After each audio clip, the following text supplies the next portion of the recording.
Hello, everyone. Welcome to It's a Long Story, a place where we roll dice, we create, we roll dice, we tell stories, and we create magic. Welcome.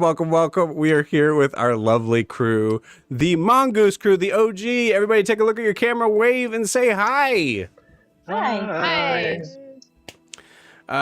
Excited to jump into tonight, but before we do, we just have our couple kind of normal announcement stuff going through.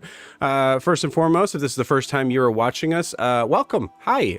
We are a live play channel that is dedicated mostly at this point to showing off the Tales of Imea, the story of 4 separate parties, separate campaigns, all existing in the same homebrew world at the same time. A lot of fun, a lot of some crossover stuff, back-to-back things, NPC backstory thing. You know, it's awesome. It's super cool. So if you were interested in watching more of that, we are on every Monday, Tuesday, Wednesday, and Friday. So yeah, welcome, and I hope you like it. A couple announcements going forward through our stuff before we start the fun. First and foremost, just our one shots we have coming up for every Saturday and Sunday. This week we have almost a full crew for Weldon McClellan's Minstrel Murder Mystery. Ooh, did I get it that time? I think I got it. An all-bard affair, an all-bard murder mystery thing that is kind of breaches further than the normal sort of realms of D&D, as you guys have to solve what happened, who killed Weldon McClellan. It's a lot of fun. We've had a blast. I've had a blast playing that, and that's one of my older one-shots that I really like. And then speaking of older one-shots, on Sunday we do our first one-shot that I ever did for Start Playing, which was Where's My Darling Piddle? Which is just a fun old-fashioned one where you get to talk to an old woman that looks somewhat like Winona, named Gertie Davenport. So yeah, if you are interested in jumping into those one shots, you can do so if you're watching from YouTube on the links that are in the video description. You can follow those. But also I will be putting it here in the live chat for Twitch and YouTube, as well as Instagram, as we are on Instagram Live. This has been a little shoddy. It's been going kind of in and out. But if you're watching from wherever and you don't want to be looking at those links, it is startplaying.games/GM/It's a Long Story. Lastly, the biggest sort of thing that we were trying to get up off the ground, which we've been doing so for a million years at this point. We have our Shadows of the North Shore, our Candela Obscura homebrew game that we've been trying to get started. We, for those who are not familiar, Candela Obscura is a cosmic horror game designed by the folks over at Darrington Press, the famous Critical Role peoples. And it's a really fun cosmic horror style game with a very simple, easy dice system to use that is diving around the sort of the realms of the ethereal and the beyond in general, I guess I would say. Our version of that, we have we take kind of the same rules, taking the same game style, the same dice system, the same lore around the organization of Candela Obscura, and just put it into a little bit more of a real world setting in the North Shore of Massachusetts in the year 1901. So a fun sort of twist on that game. We were trying to get a full campaign going for Thursday or Sunday nights. So if you're interested in checking that out, I just put the link in the private chat. It's called Shadows of the North Shore. You can check that out. And of course, let me know if you have any questions and thoughts or whatever. And then lastly, if you're looking to support the channel, the best way you could do so is subscribing, whether that's on YouTube or Twitch, just jumping in to kind of allow us to be able to, it allows those numbers to grow, to be able to kind of reach more people, and who knows, possibly makes things like maybe a free one-shot every once in a while, things like that. So if you are wanting to have that for everybody else, that is a good, easy, and technically free, free monetary wise way to be able to help us out on that front. Lastly, you can check out our social media stuff from our link tree for our Instagram as well as our TikTok that we post every once in a while for like some up close sort of things of like the scenery of certain games that we play, as we have real live terrain when we do most of our combats. So, and I believe that is it. So, before we jump in tonight, we need to know where we left off. So, Lorianne, could you please do the honors? So we last session was a lot of tension and inter-party arguments, I think. It started off with Brimhilda yelling at Eldrin for contacting her brother Volmos and ruining their element of surprise with going to Erisgar. So Eldrin tells the rest of the Mongoose crew what happened and that she wants to fix this, and that to do that, she's going to reach out to Alistair from Unearthed Arcanum. That's not what their group is called, but that's what their campaign is called. And Gwar is very adamant that she sticks to their list of people to contact. And Nora stays with Eldrin while that happens. Gwar and Saren then further discuss her conversations with Huxley and Hagen. We still haven't heard back from Huxley, and spoiler alert, when she tries again later in the session, she doesn't hear back from him either. So, so then Gwar and Brimhilda talk, and we learn a little bit of information about the school in Erisgar, the Mortimer Ludus. It's about 5 years old, and there is some family history about Grinchelli, but in it, the only brother she had died 20 years ago. But Brimhilda makes it very clear that whoever got through the defense and was able to speak to Eldrin through the sending room is extremely powerful. And this makes her want to wait to go to Erisgar because there are too many unknowns. They then argue about sleep and does not take Gwar's advice well, which leads the house, Marvin, to convince Gwar basically that he can help Brimhilda with some tea, and Gwar brings that tea to Brimhilda, and it makes her go to sleep. So Eldrin then has her conversation with Alistair and gains like the following insight. The conversation is odd. He tells her to reach out to his parents, Alina and Faustus, and then his tone changes once Eldrin mentions Tal. He seems worried and mentions that their messages have been intercepted in the past, and then asks if they would find refuge in Honoria if they went there, which led to even more of a fun conversation. So after debriefing Noros aired his concerns about other conversations being intercepted in this room.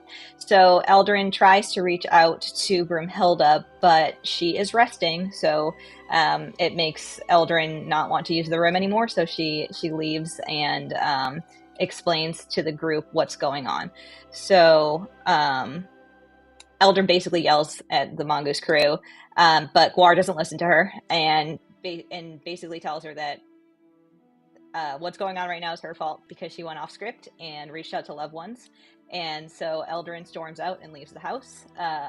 And Gwar then flashes back to the first time he felt like he was in love when he was 16 years old. And we met some people from his past. Well, the viewers did. And it was a very sweet moment. And then Milo uses the sending room and immediately does exactly what Gwar said not to do and what Brimhilda said not to do, and reaches out to his mom, Rosie, who's not on the list.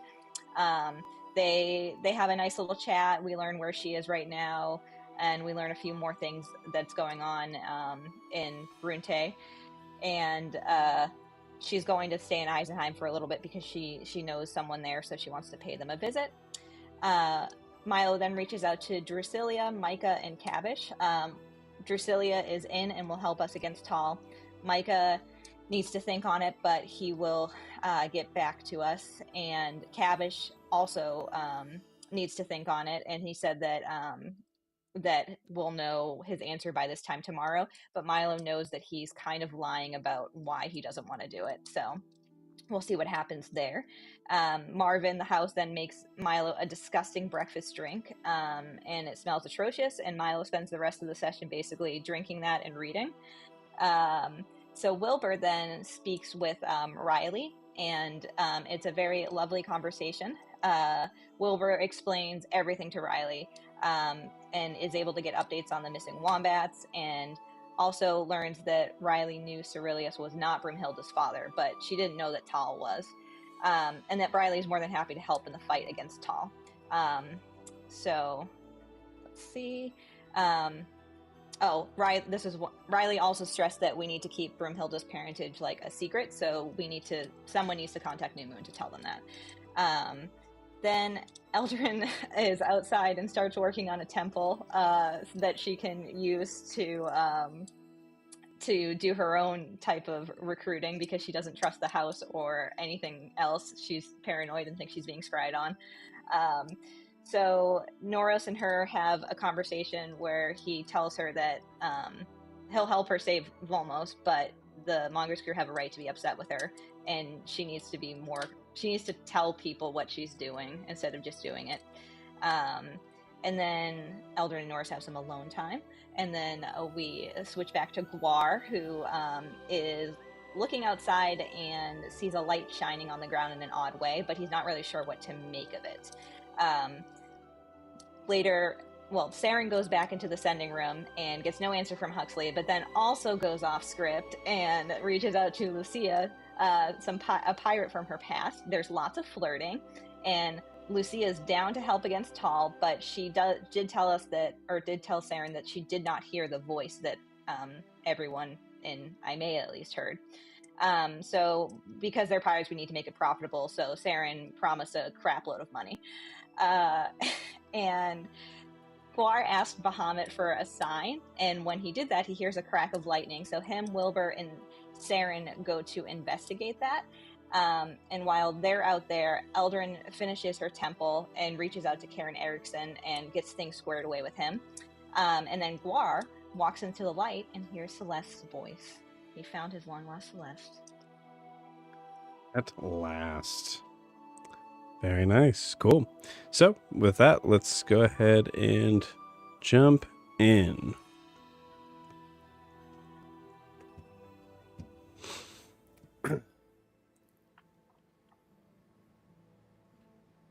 Wilbur. As you are all standing outside, you see Gwar. You're all looking around in this wooded sort of clearing area. As you can see, there's this weird sort of like, almost like a spotlight of this deep yellow golden light. You watch as Gwar enters into it. And you see Gwar seems to be in somewhat of a trance. You notice that his eyes turn into become this like almost golden yellow. Roll me an Arcana check.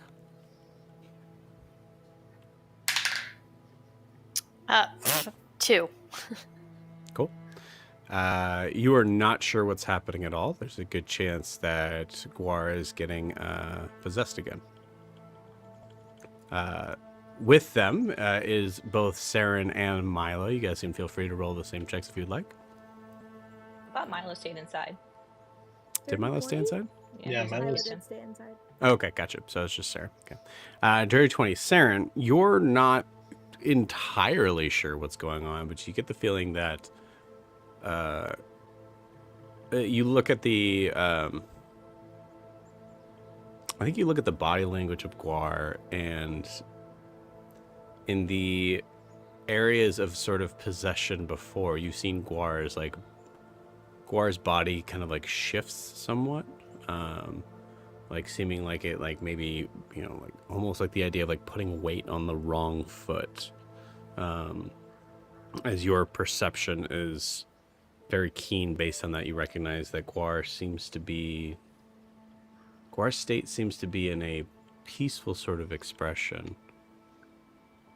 I'd say with a dirty 20, you're still not entirely sure if he's safe, but he definitely doesn't seem to be possessed or anything.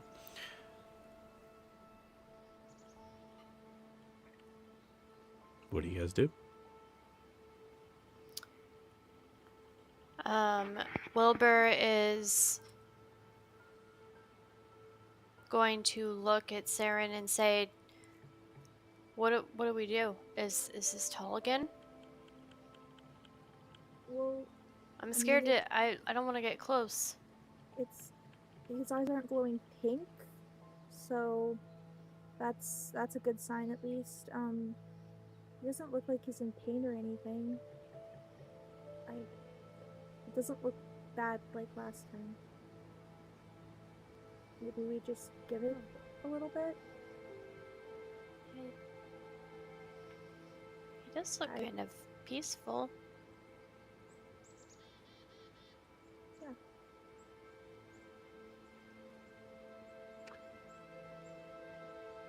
We see this scene kind of move into a flash of white as we... Gwar, you see the image of Celeste, white hood over their head.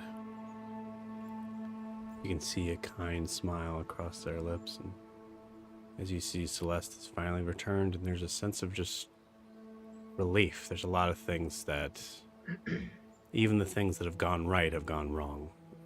And in this moment, you feel, at last, there's someone that seems to be normal, seems to be back. I think there's a moment of hope with you, Gwar, as you hear Celeste say to you, "Hi, I'm back." So Gwar is just dumbstruck for a solid 5 seconds. A tear wells up in his eye and just kind of trickles down. Feels light in his chest. Feels like for a second everything's gonna be okay.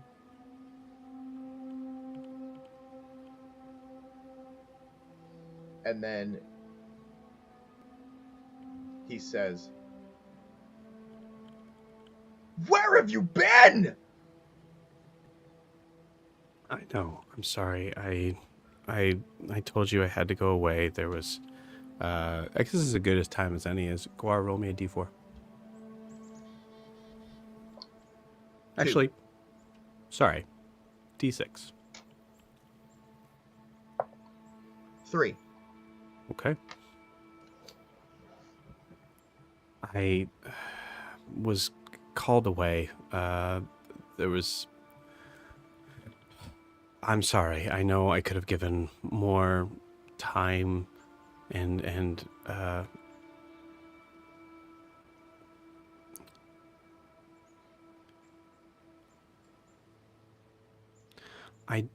I have come to you first before trying to get any sort of perception of my surroundings. We're both here right now. You look around you, and it's just this it's this soft white. You actually see there's you can see a faint outline of trees that resemble somewhat of the environment that you're in, but they're all just draped in almost a white cloth.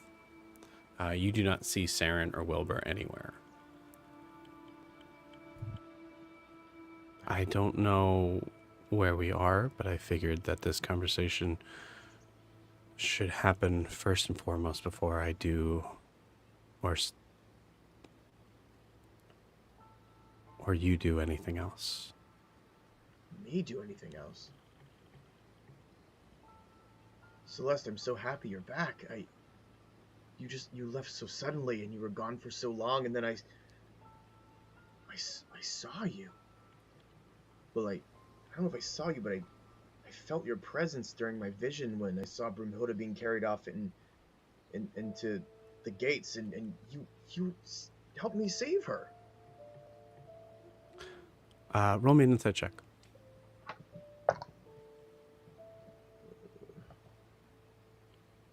That is a 22. 22.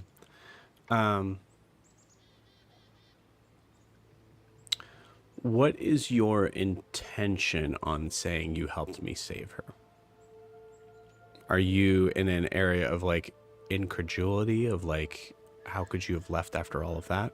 Or was it just a moment of like, I think it's like you were gone, you left so abruptly, and then I saw you, and you helped me do this really important thing to me. Like, why couldn't you talk to me then? gotcha. Or like, why did you stay away? If you knew I was there, why did you? Yeah. With a 22, you get the feeling that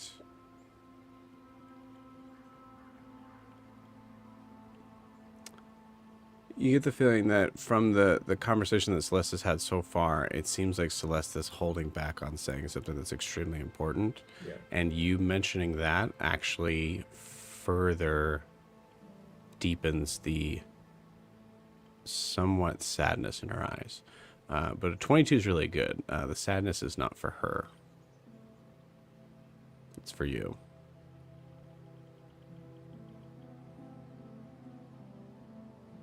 Why do you pity me? Gwar, when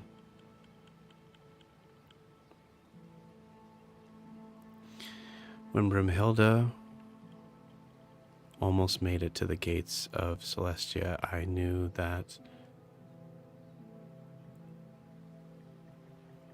there's a possibility of losing you. I know how you feel, and while you've come so far in recognizing what's important in your life, I wasn't sure if what was about to happen was possibly about to happen. Honestly, I didn't even know for sure, but what was possibly about to happen was going to send you down a dark path that you wouldn't be able to come back from. So I helped you because that's what you needed, and that's... So, you protected me from myself. In doing so, I confirmed some suspicions. Gwar, they know about Brimhilda. Out of character, do I know that she's living light at this point? Is that clear to me? Yes. Okay.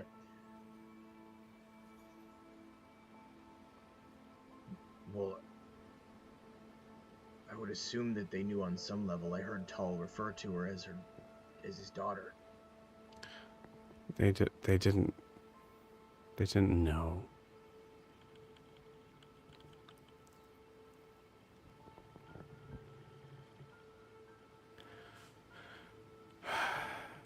I had to tell them.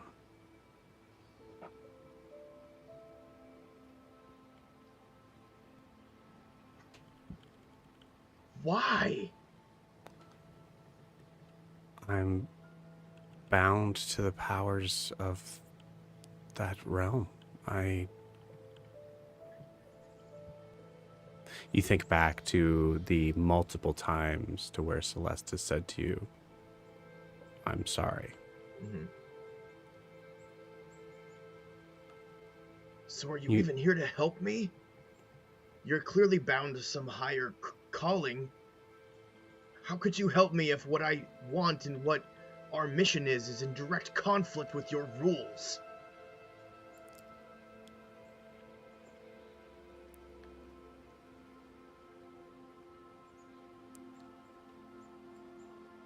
I've come to help you.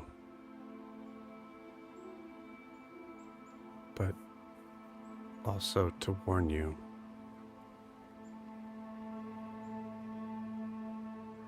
I asked for time. I tried to explain my experiences with Brumhilda, and I had to be honest on the realities that I do not know what she's capable of.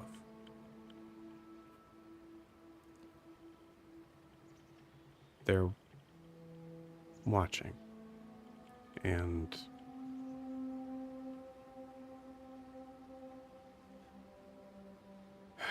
as long as nothing catastrophic or out of control happens,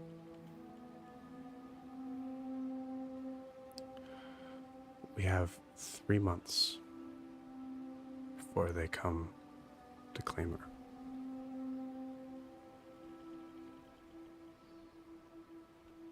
I'm aware who they is, right? Not really. Okay. Yeah. They. You keep referring to they. Who are you talking about? It depends. They could send seraphs, they could send solars, I don't know, but eventually they're going to come, and there's going to be Gwar, I know how you think. I've been in your mind long enough, and I want to warn you right now. These 3 months I want you to spend in getting as much done as you can, both in your personal and what you feel you need Brumhilda for. Need her for? I don't even know if she wants that at all.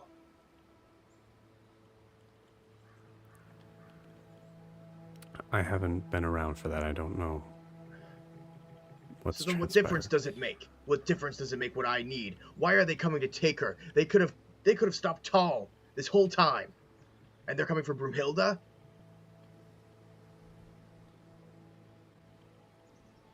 What in the absolute fuck?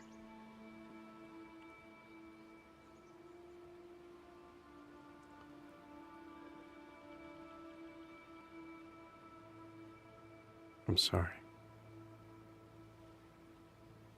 Why her and not him?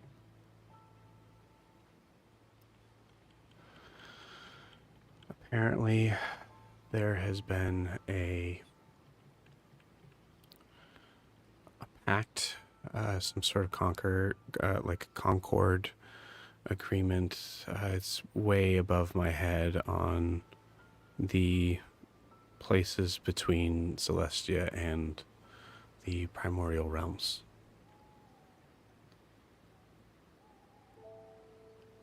I don't understand. In regards to Tall, they've agreed to step aside and allow the primordials to handle it how they see fit, but Brumhilda was not a part of that agreement.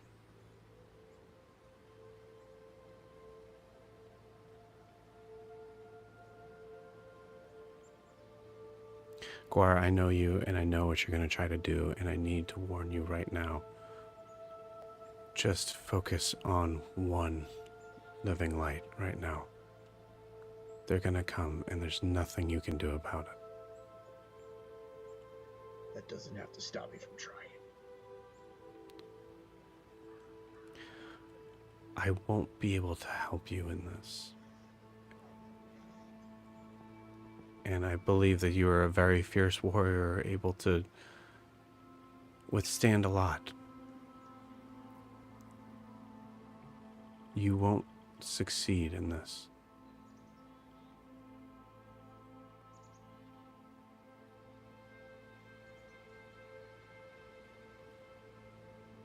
Brumhilda is the weapon that we need to combat Tal. Between her and what I saw Wilbur do and their forces combined. That's why I was able to convince them to wait. So we need to get rid of Tal in 3 months because she's going to be taken away no matter what. You don't see a response from Celeste, but you know that the answer is yes.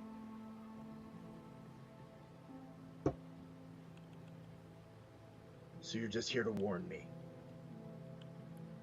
No, I'm back. I'm here to help you, but I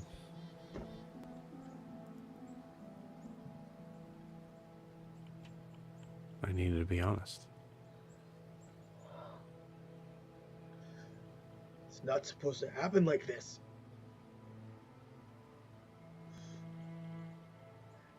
It's not supposed to happen like this.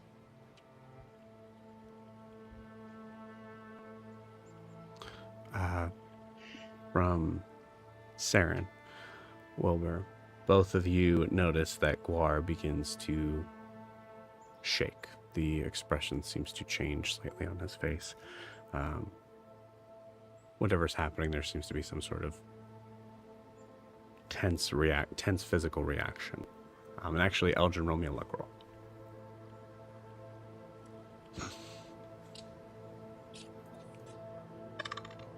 16.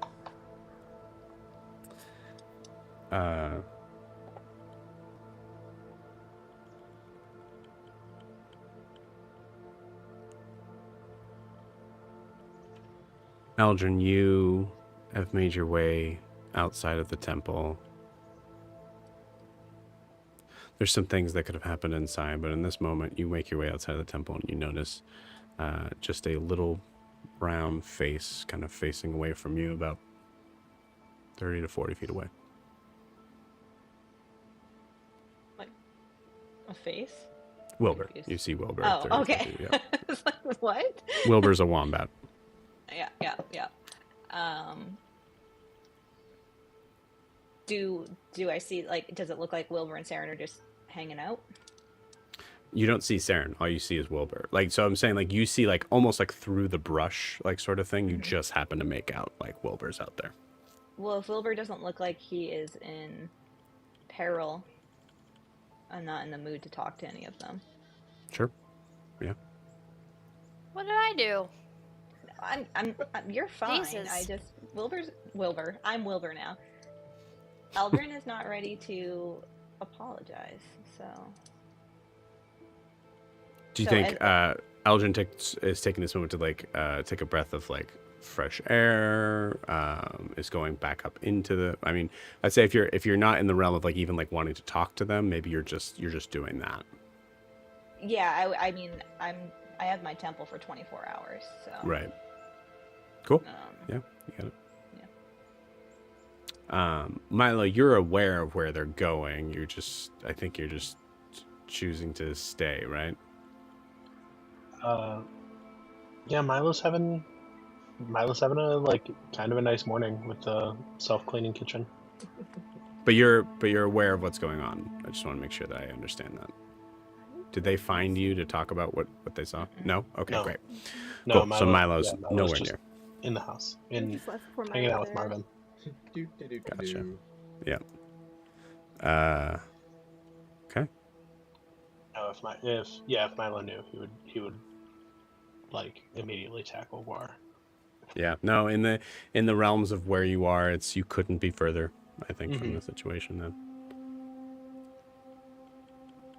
So, Saren, Wilbur, what do you do?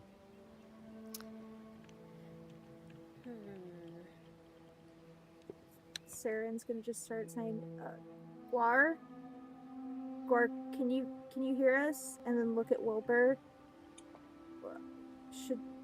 Maybe we should do something now? Gwar, give me a perception check.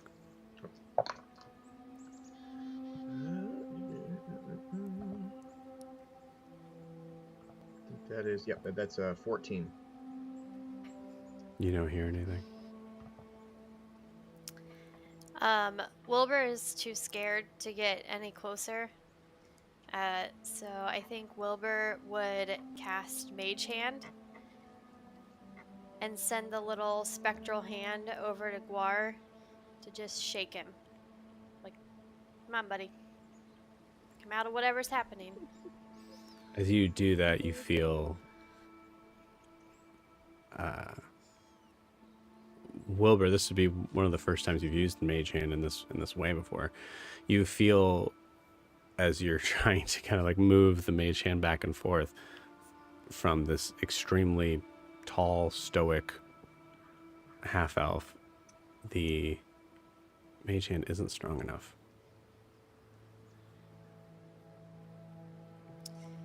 Well, side note to make mage hand work out a little bit.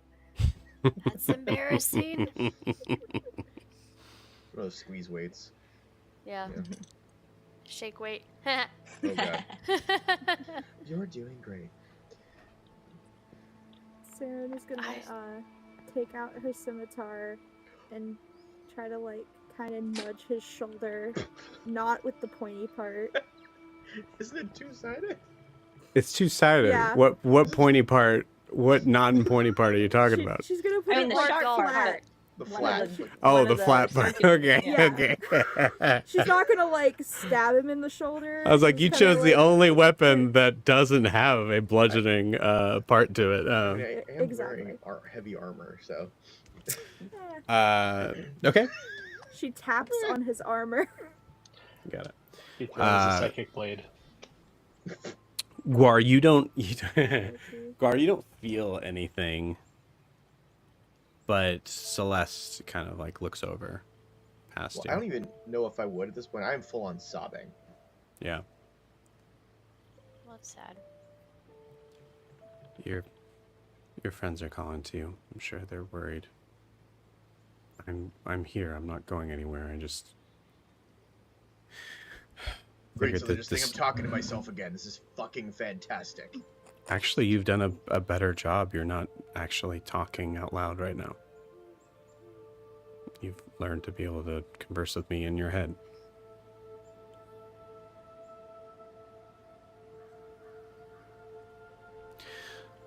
I wanted to tell you face to face, as ironic as that is. So where have you been then? Just trying to figure all this out? Talking to them?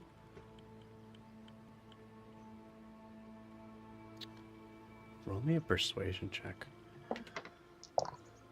Disadvantage. Oh, okay. Well, that is a 19.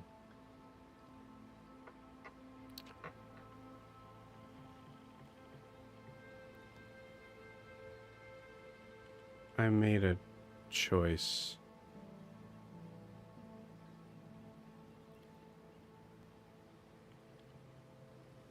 I knew they had their suspicions, they knew what I did, and I knew that they were going to find out for sure eventually.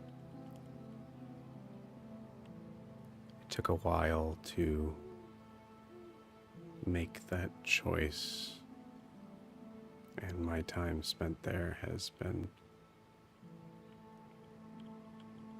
spent contemplating that. You see a moment where Celeste is trying to guard you from the truth of this, but you start to see the very similar to like how you saw the gates with their like sort of like almost golden sort of gleaming bars around. You see those start to kind of form around both of you in a very prison-like feeling.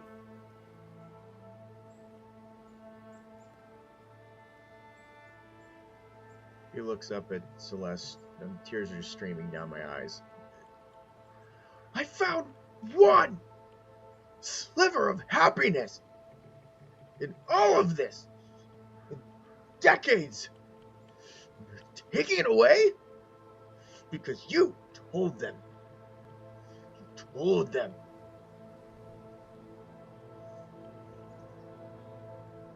You told them.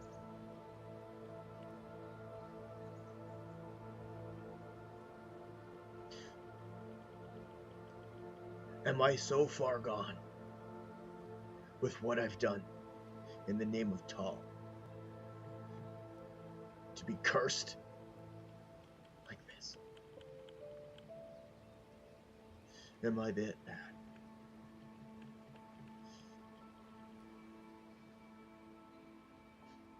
Or do I need to seek redemption elsewhere?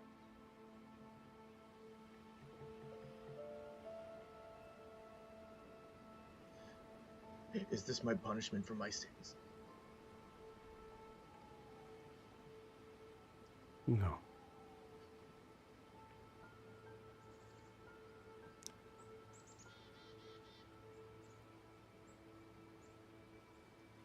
This is your punishment for mine.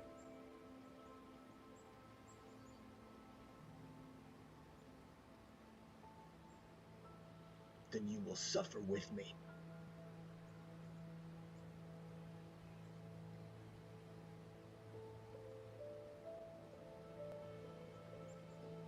I accept.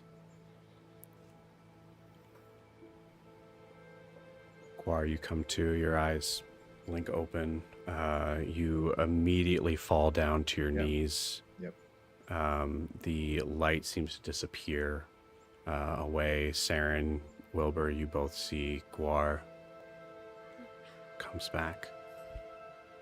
I'll run over to him, So, Like- Sharon, place the hand on his shoulder. Are you okay? What happened? I am crying so hard at this point that I do not say any coherent words for a while.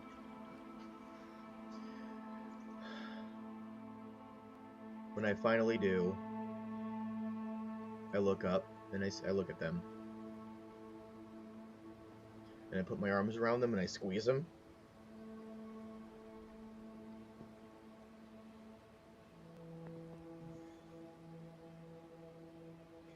I'm sorry.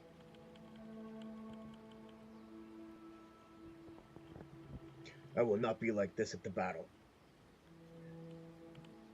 I just want you both to know.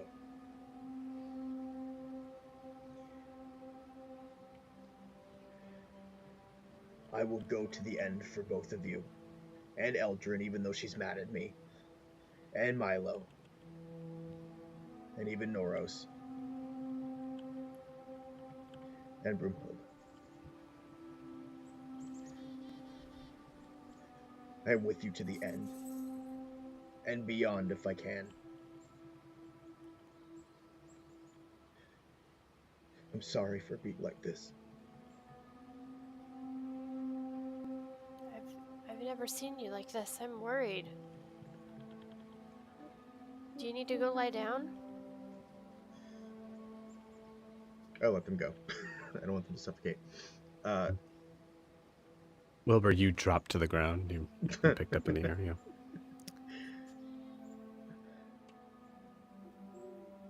Wilbur, there's been a lot I've been holding back. To try to be strong.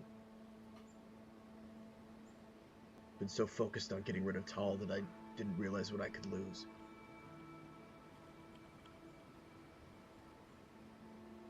That was Celeste. Oh, Celeste is back? And then I relay everything to them. You hear a voice that is the last voice you want to hear in this moment. That says to you, it's best she doesn't know.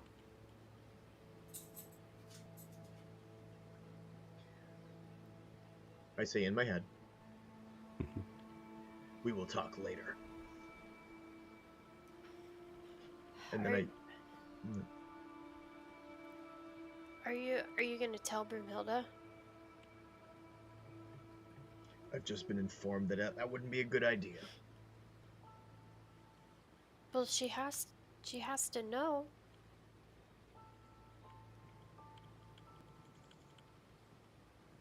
We have 3 months. How are we supposed to keep this from her? I don't want to keep that from her. I don't know anymore.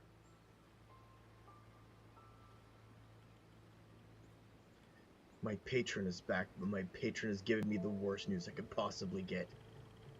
At this point.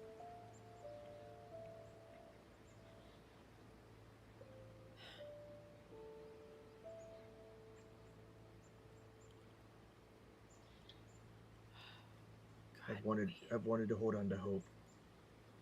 And I've wanted to hold on to hope for you, for all of you. Because this has been so hard.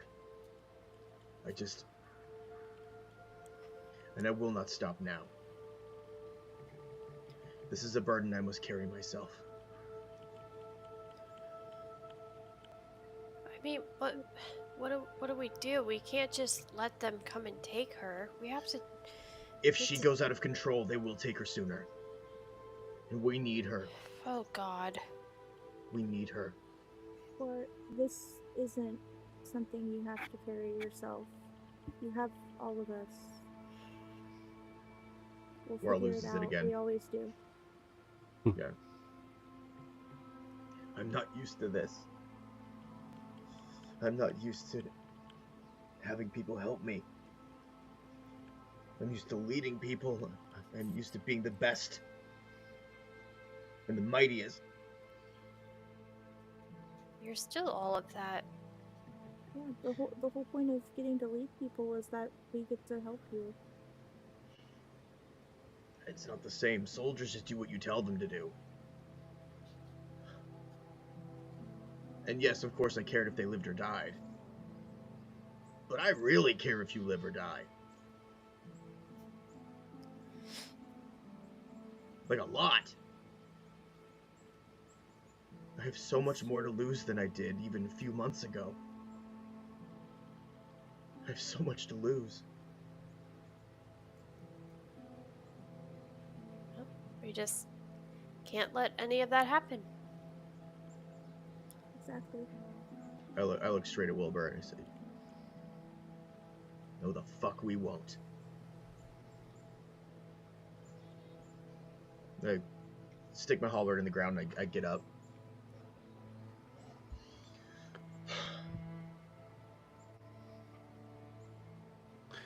Eldrin, rewinding a little bit back as you notice Wilbur take a breath, start to kind of walk back in. You hear a voice. Okay.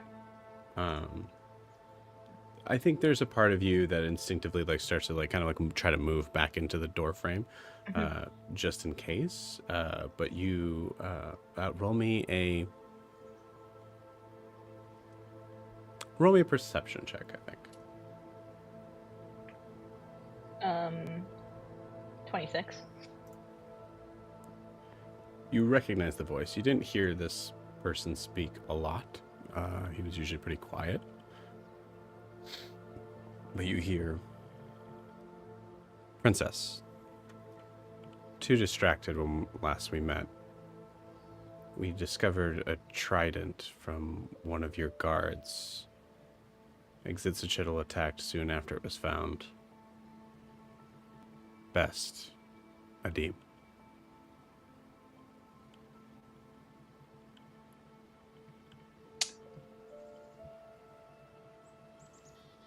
I can respond. Mm-hmm.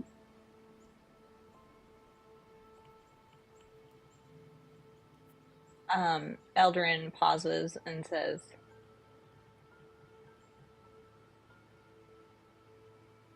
so all he said was that they found a trident from one of my gods. I mean, my guards. From one of your guards, yeah. Yeah. I'm not sure what that means.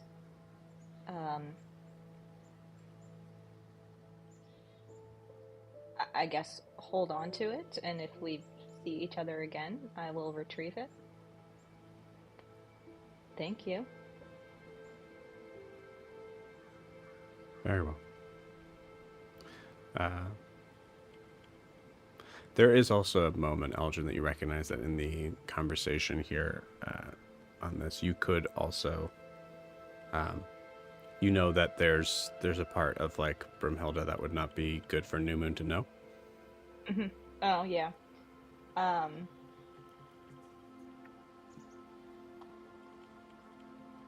So if he responds very well, I'll send to him again, and say,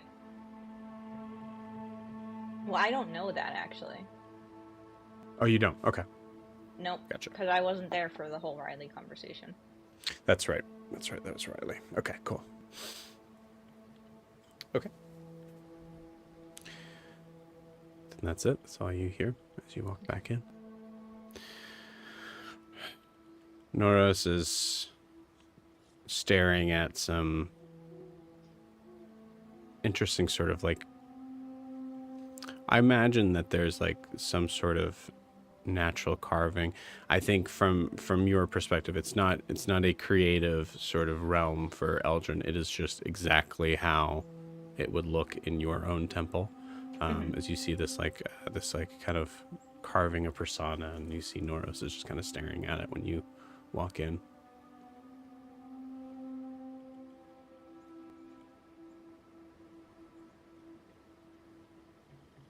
If he doesn't turn around or anything, I just say,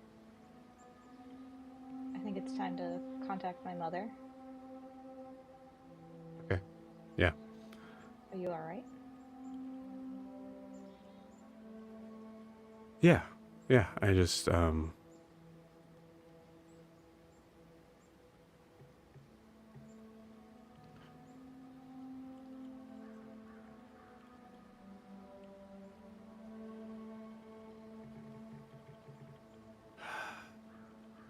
so many gods. And we're the ones that have to clean up this place. Yes. That's not fair. I agree.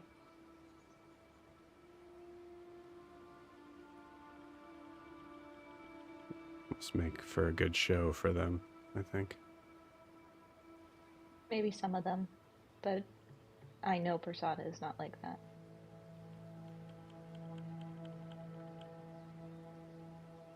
Yeah. I'm gonna go check on the others. Okay. You want me to say anything to them, or?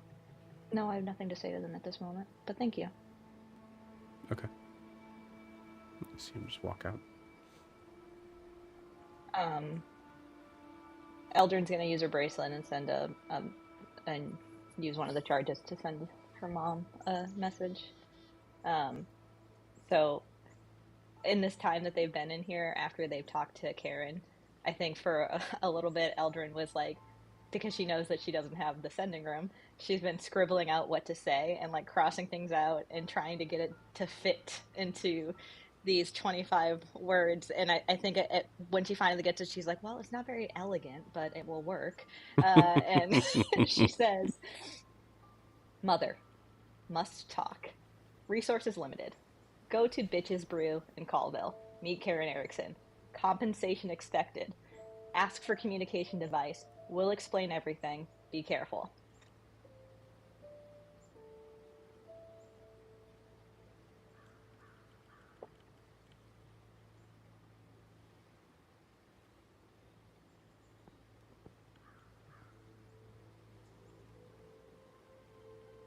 You hear a response back.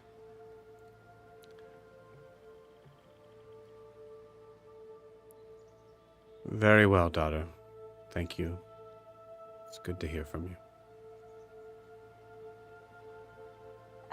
Eldrin uses a second charge and says, please go today. Need progress updates. Situation with Tal and Gruncelli escalated. Sorry for brevity. Hope you're well.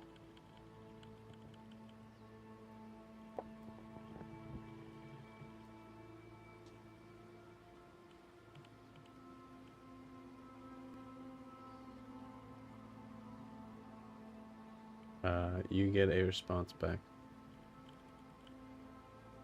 That's not possible today. Karen's going to have to wait.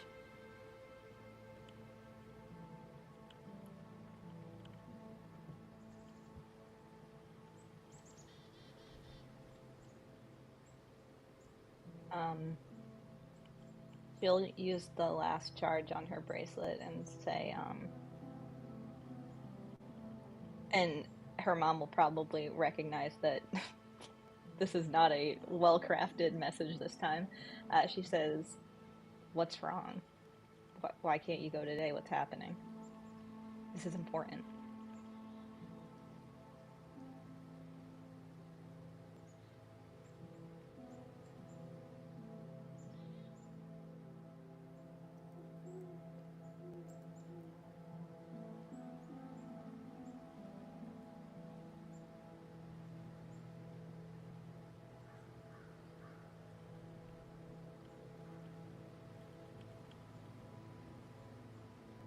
It has taken several days to conjure up a meeting with the king and his constituents.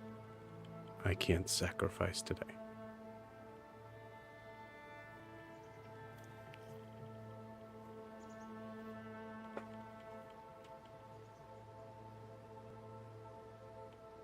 Elder just sighs and looks at her temple and her very limited resources that she has, and just, I guess, sighs and kind of just groans and lays down on the pew, like trying to figure out what to do next. Mm.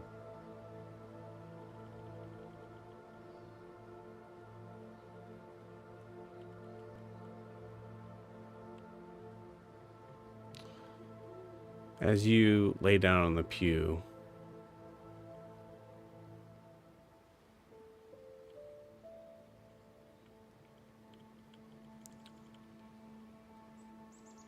Aldrin, I imagine you close your eyes as you're trying to kind of just compartmentalize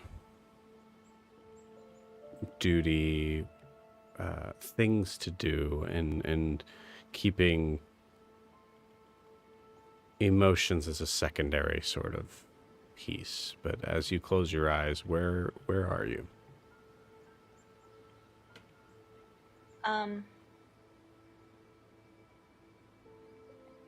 I think she's thinking back through, because she's compartmentalizing and going through like a checklist in her head, and then is thinking back through her conversation with Gwar and him saying that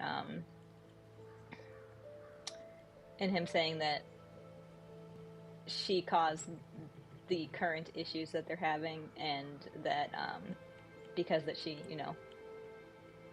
she focused on her family instead of and that she let her emotions take over. So I think she's replaying that conversation in her head.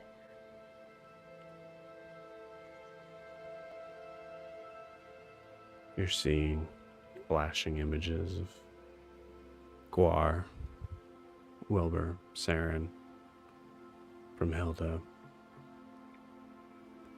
Milo off in a corner, truly not paying attention.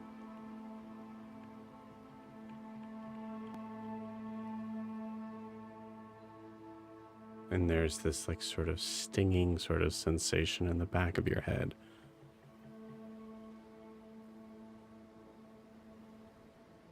And you can't help but think,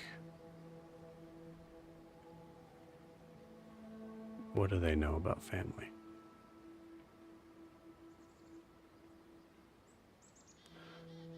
As you think that, you hear a familiar voice.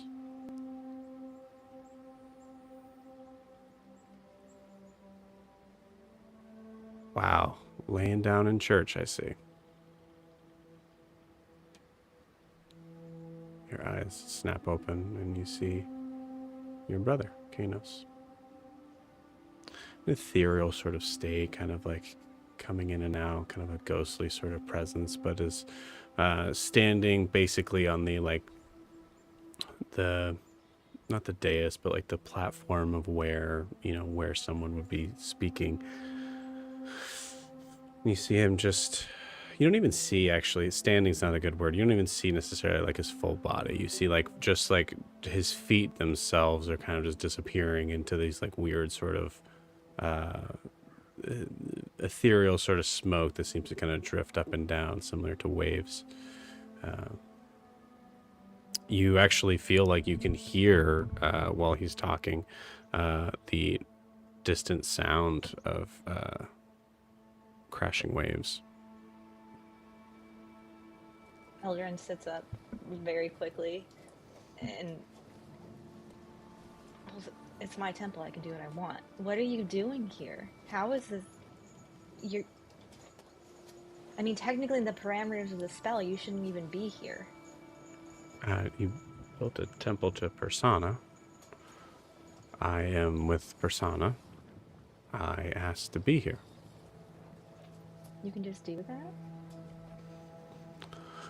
Well, I mean, I can ask, sure. We left things abruptly when we last were together.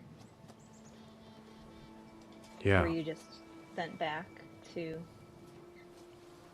Persana's realm? I don't know. It kind of felt like I never left. Like there was... It was almost like it was kind of like a dream that I just woke up from.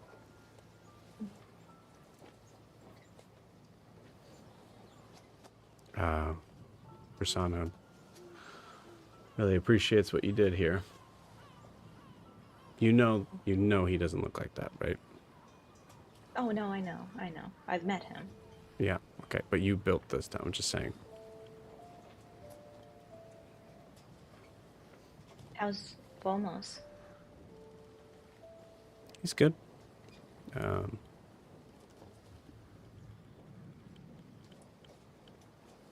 Has Persona told you what's going on? Does it work like that? Do you know what's happening here?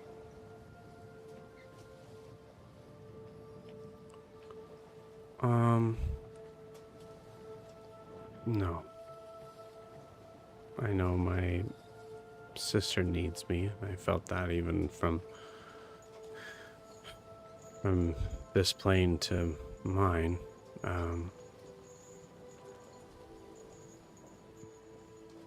It's funny,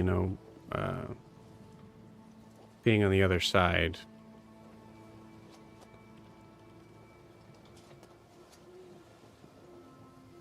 I'm here for you, but I can't really explain to you how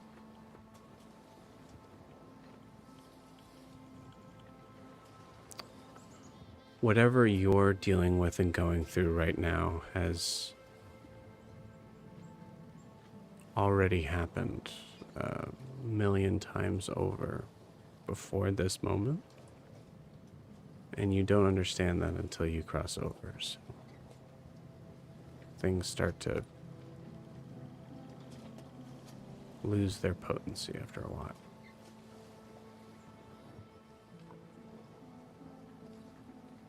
The world is always in need of saving. I assume that's what my sister's doing. Oh. It's more than that.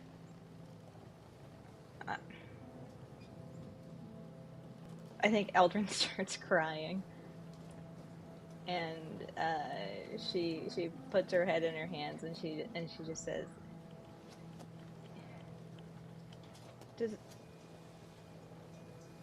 I don't know how to do any of this. I used to have you and Volmos to fall back on, and I have no one to fall back on anymore.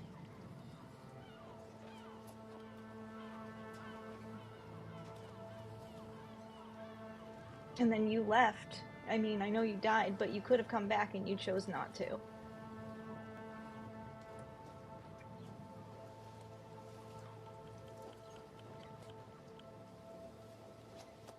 And the worst part of it is that you don't even know that's not fully Volmos there.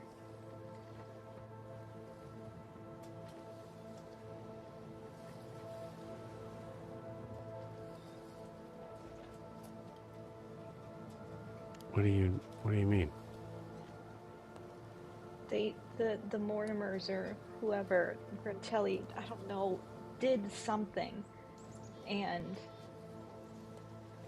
his soul, half of his soul, has been ripped from him and is in some body here that looks exactly like him and is being tortured as we speak because of a mistake I made. And Persona told me that if they are not reunited somehow, that both pieces of him are in danger. That's...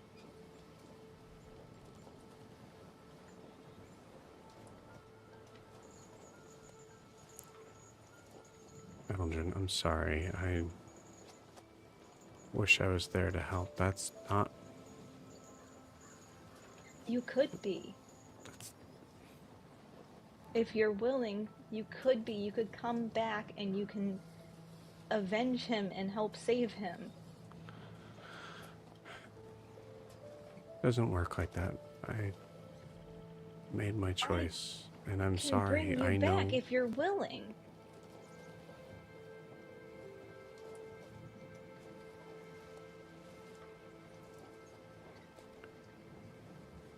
what you're talking about.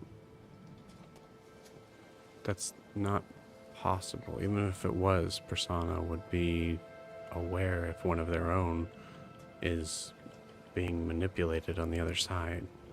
It is possible. I've spoken to him multiple times about it.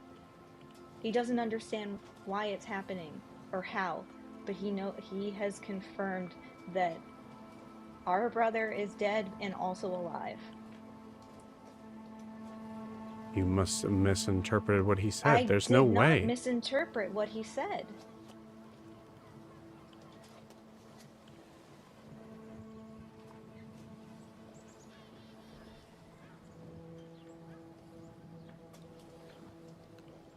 Why would he not tell me? I don't know, but he apparently...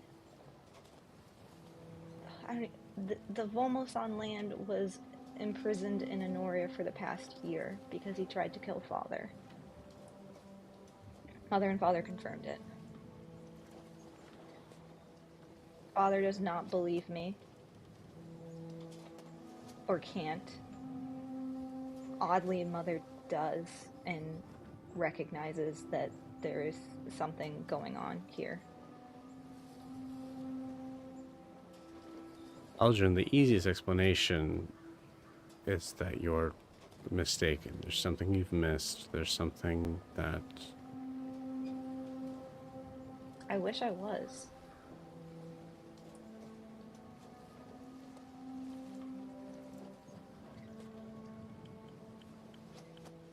Does he seem different there, even a little bit?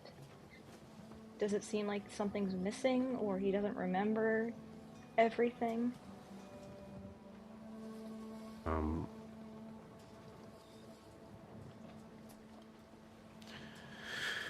It's complicated. When we see each other when we're supposed to. There's moments where we're able to view what's going on down below together, and there's been a couple... Why wouldn't he tell me?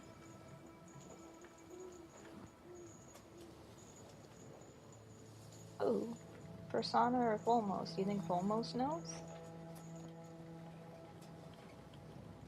I haven't seen him in a little bit.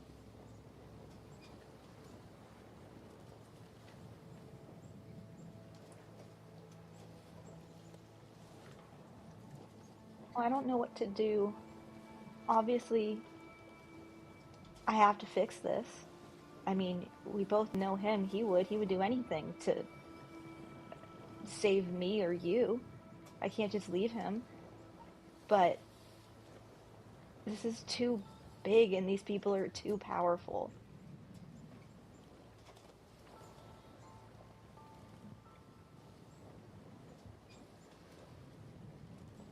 You see him kind of like he's like lost in thought, and then just kind of like tries to move it aside based on your last sentence. Hey, you're Elgin fucking Enrath. Okay, there's no mortal being on this planet that you couldn't work with others to overthrow. You're the Princess of Anoria. Don't give me that.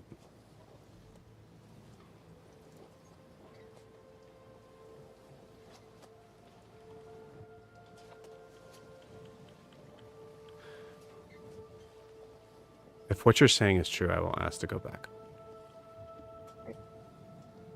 Really?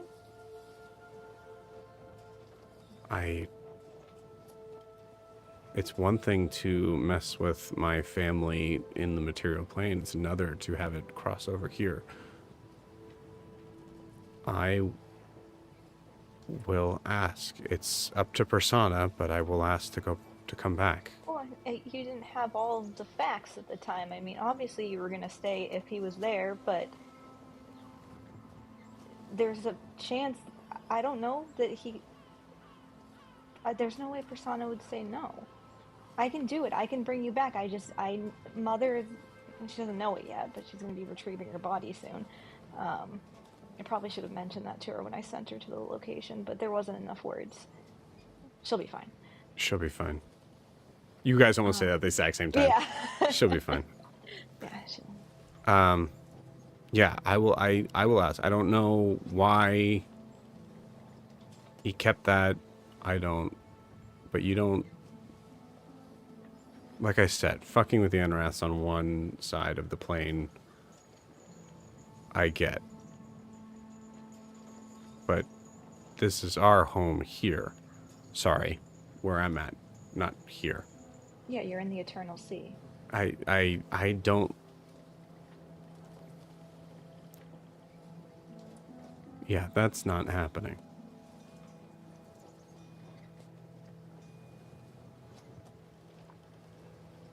I'll talk soon. Okay. Can you only talk if we're in this temple, or can I do what I did last time? Or will you reach out to me? How does it work?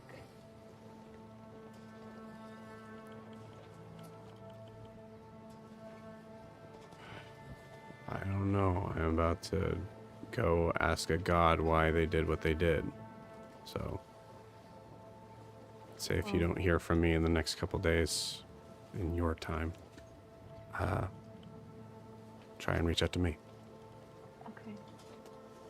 Also, I can't believe that you missed meeting Noros again. Literally, he just stepped out of the temple. I feel like you're never going to meet him. I mean, it's, I see from afar, he seems fine. He's a little short. He's taller than me. Uh-huh. You sound like father. He's not just fine. He's a wonderful person. Whatever. I'm sure he is. He's gotten you this far. I will meet him when I meet him. Well, I hope... No, not hope. I will see you again.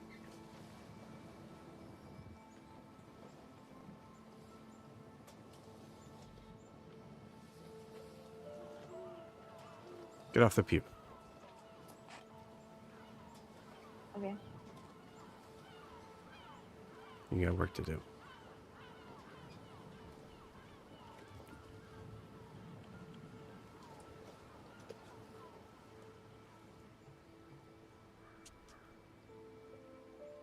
Milo. You're hanging out in the kitchen with Marvin.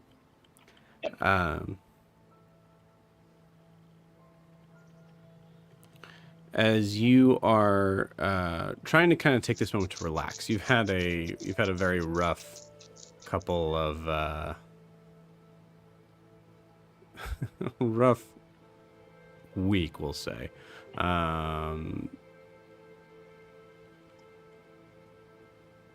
What's going through your mind? So I feel like we cut back to Milo as he, glass is fully vertical, drains his breakfast drink, and lets out one final, comfort-filled belch. He gets up and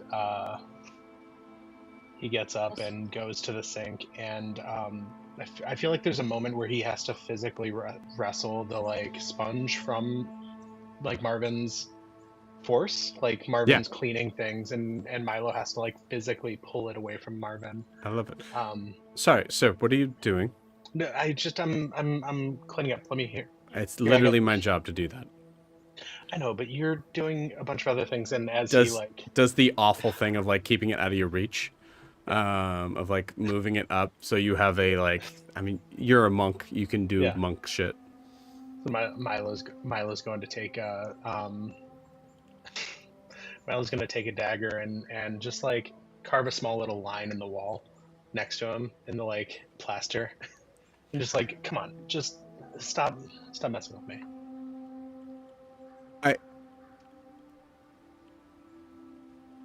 Yes, sir. Please don't do that. Hands it down. As he does that, Milo's gonna like be cleaning his glass, and he's gonna think about how like how intense the like sparring between him and Orin used to feel as like when he was in Brunte. And as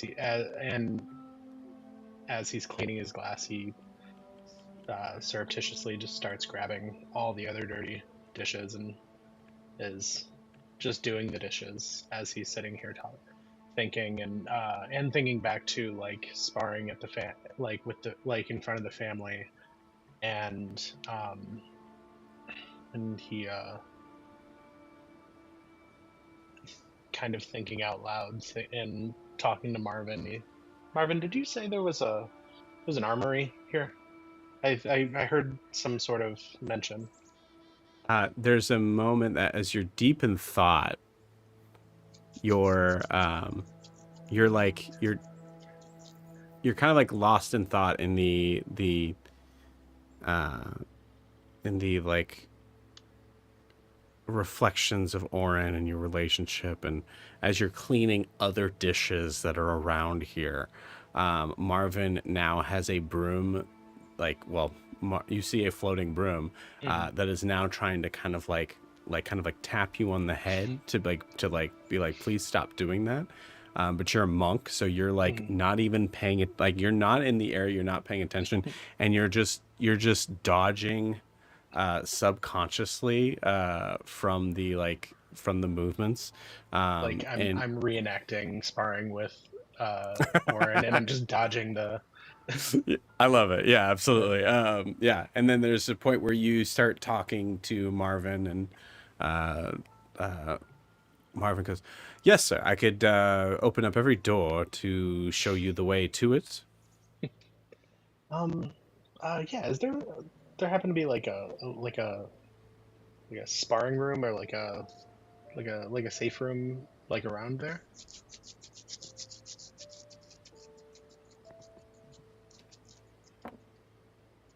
No, it seemed that the mistress of the house found it best to have any sort of sparring to be outside of the house.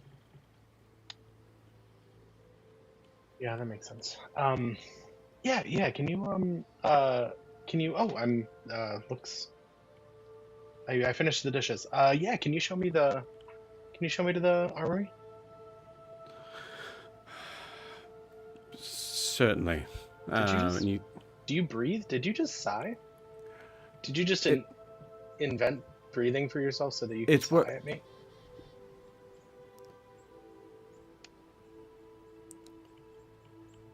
I was made to seem hospitable and in a way that is befitting what you would perceive as comforting. No, I do not breathe. Yes, I did sigh. Oh, that's cute. The door's open, sir. This house is gonna kill me. You make your way. It's I believe you were the kitchen would be second floor back. Cool.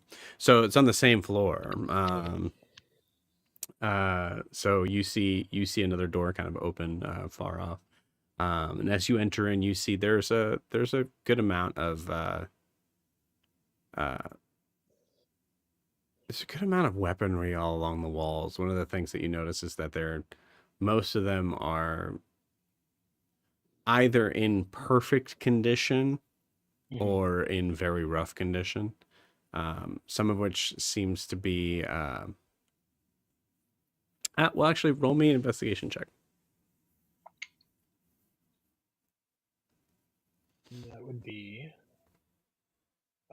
a nat 20 for 20. Oh, nice. Okay. Um,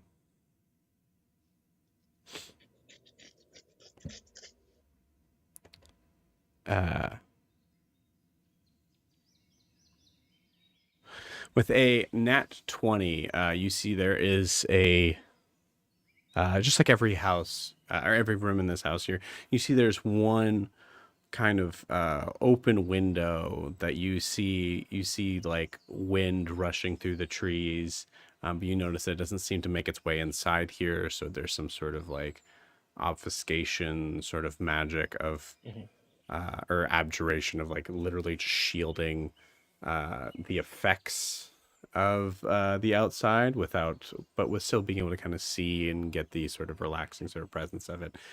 So as you see the light kind of shining in through this room with a nat 20, you see um, uh, uh, very significant amount of knives, spears, swords, shields, um,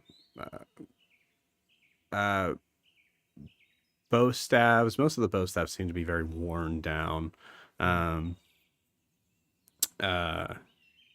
uh, some of the daggers that you notice actually look like they have small little like sort of like jewels on them.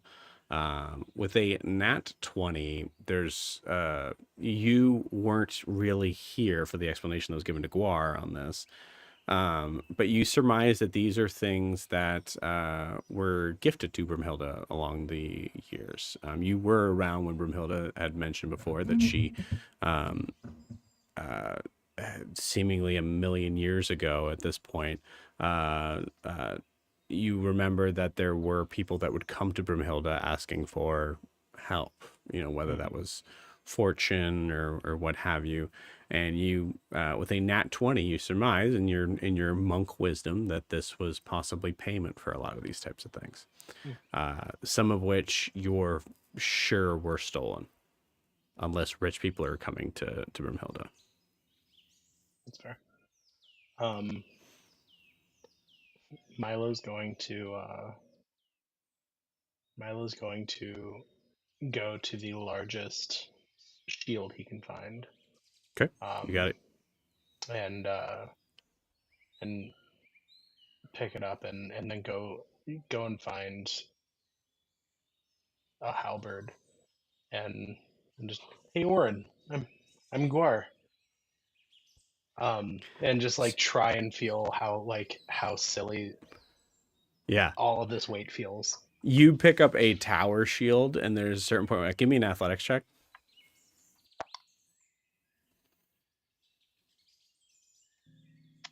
6. Awesome.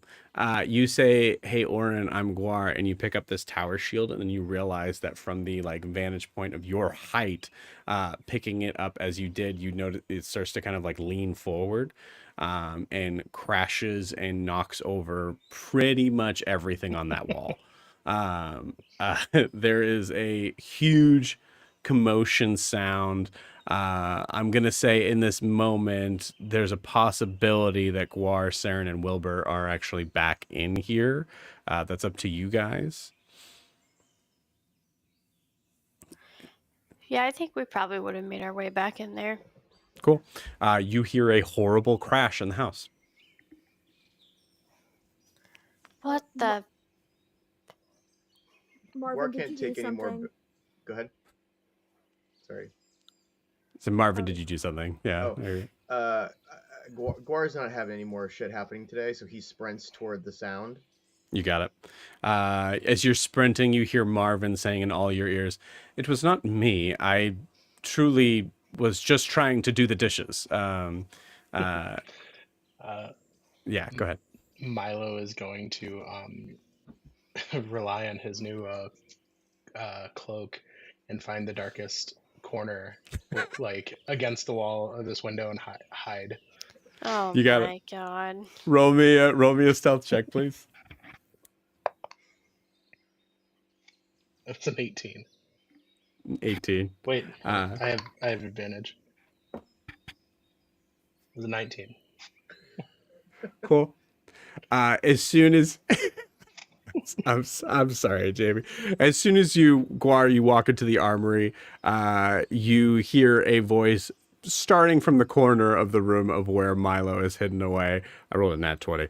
Of just Marvin going, the culprit is right here, sir. As you look at like just a ball of cloth that like is like just in the corner here. I look around and I look at the mess. It is just a mess, right? I mean, it's nothing. Like truly, it would take probably about a good solid maybe an hour to put everything back up, but nothing's broke. Okay. Oh my god. So Gwar just looks around, looks at the ball, the blanket ball on the ground, and goes,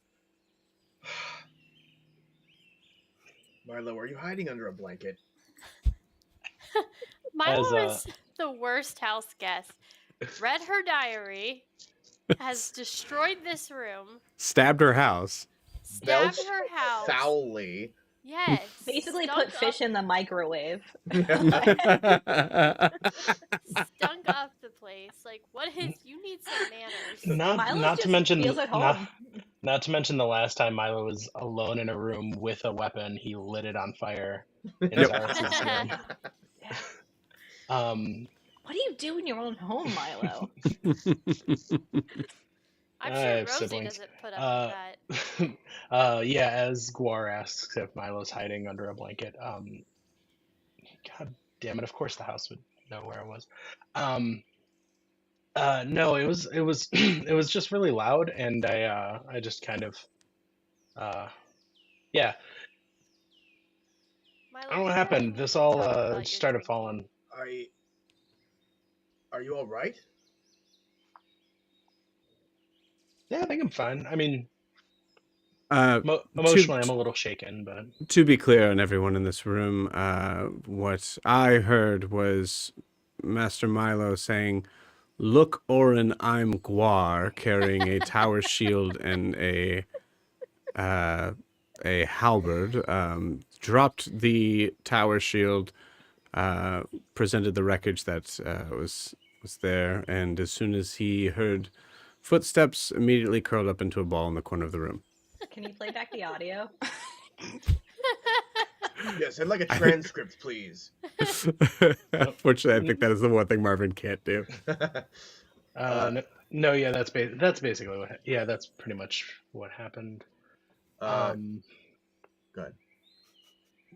No, that was Milo's gonna trail off. Gwar looks down at the halberd, Hmm. picks it up, kind of sizes it up, and breaks part of it off. That's your girlfriend's. This is about right for you, right? It's a little splintered at the end, but I can whittle that down and make it into a nice fine point. So if someone tries to, you're through a swing, you can get them from. If someone's attacking you from behind, you can stab them. Is it it's still like it's still like a foot taller than me. Is that normal? It's supposed to be a little taller than you. You need that reach, Here, give it. I take it back. Yeah. And I just break off like 6 more inches of it. Okay. So as you do that, Gwar, you also recognize, because you're very familiar with weapons. There's a part of you like recognizing like, oh, there is also now no counterweight to this halberd.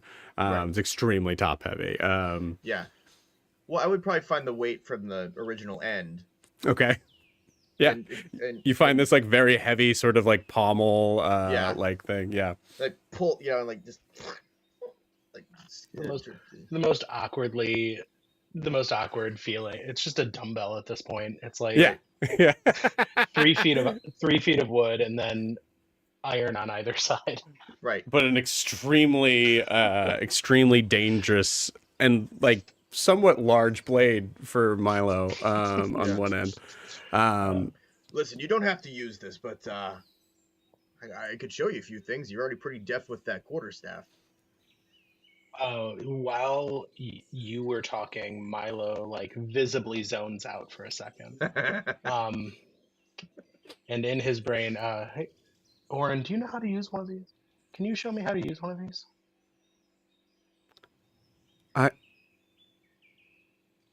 Yes. You know your bow staff, right? Yeah. Well, everything that involves not touching one end of it, you can do with an halberd. Hey, Gwar, can you teach me how to use this? I just said that I could. I mean, Oh yeah, yeah. Hey, yeah. Can you? were you talking to someone else? Oh yeah. You guys can't see Orin here. He's here? Well, I mean, nothing surprises me at this point. Yeah, he's. I mean, he's. I mean, he's. I think he's here. He's either here or like here. I can't tell, but he's like, yeah, he's here. Well, wherever he is, can you have him glare at Celeste, please? I All right, don't I think asked we're. him. I don't think we're anywhere near Celeste.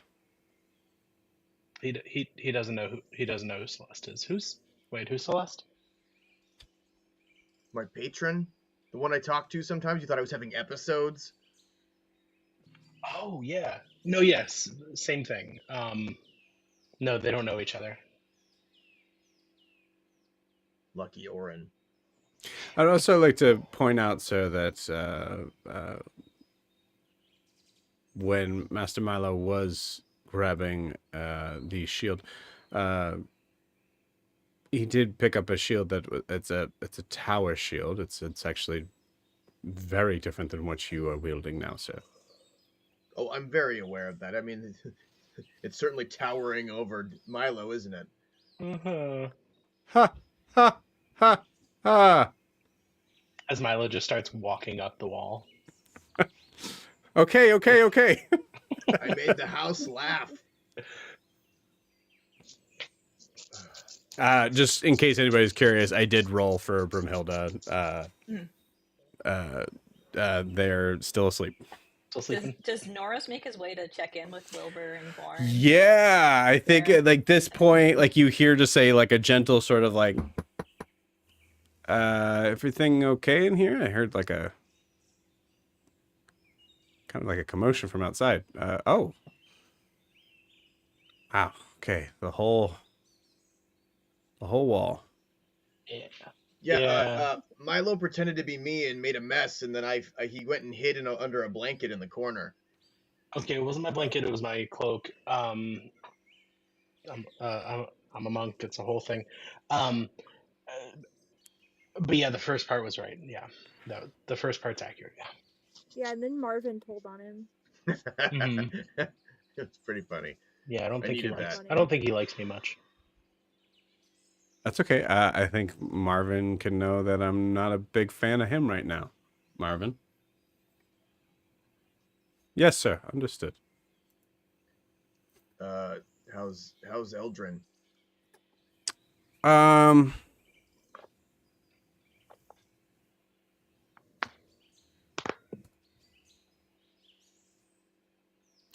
I mean, she built a whole temple instead of talking to you guys, so. Yes, and so I'm asking how is she now after she built the Temple of Perpetual Spite. I don't know, man. I'm not gonna get in between whatever you guys are having to deal with, but I'll tell you, I think, I think it was a little harsh.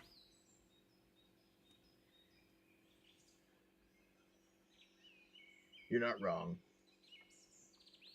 Desperate times call for desperate measures and all of that. We don't have a lot of room for error at this point. Oh, also, Gwar, I should probably tell you I talked to my mom. I would turn and I just look at This is Milo. as Milo's like starting to put back like swords and Yeah. Saren is just looking far off into a corner somewhere, as is Wilbur. Oh, No, for fuck's sake! It's okay, Milo. I contacted some old friends. who are pirates definitely weren't on the list. Wait, you know pirates? Like actual pirates? Like pirates? Pirates? Yeah, I do. That's awesome. It's never came up. Gwar just slowly How walks could over it? to like a couch, if there's a couch in here with like a throw pillow. There's absolutely not. It's an armory. No. Is there anything like there's no seating area? There's no like I can't Milo's rip a cloak. Absolutely not. No. You just Okay. take Milo's I don't cloak. think so. Then Off of okay, yeah. me? I retcon.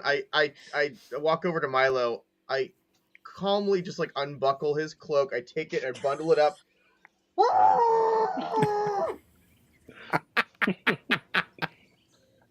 And then I walk out.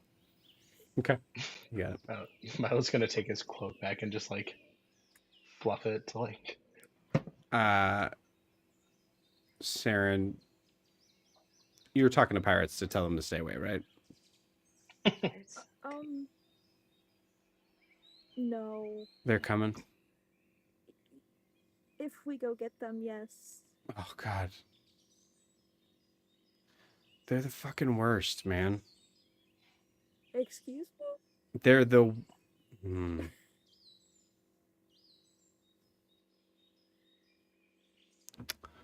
Never mind. Freaking land people. And he also walks out. I think they're actually sea people. Well, not your sea people, but they're. You see him come back in. No, they're not. No, they're not. We're sea people. Look at my face. Oh, yeah. And then, I see, like, that's- immediately, it's like ashamed of like his outburst. It's like, sorry.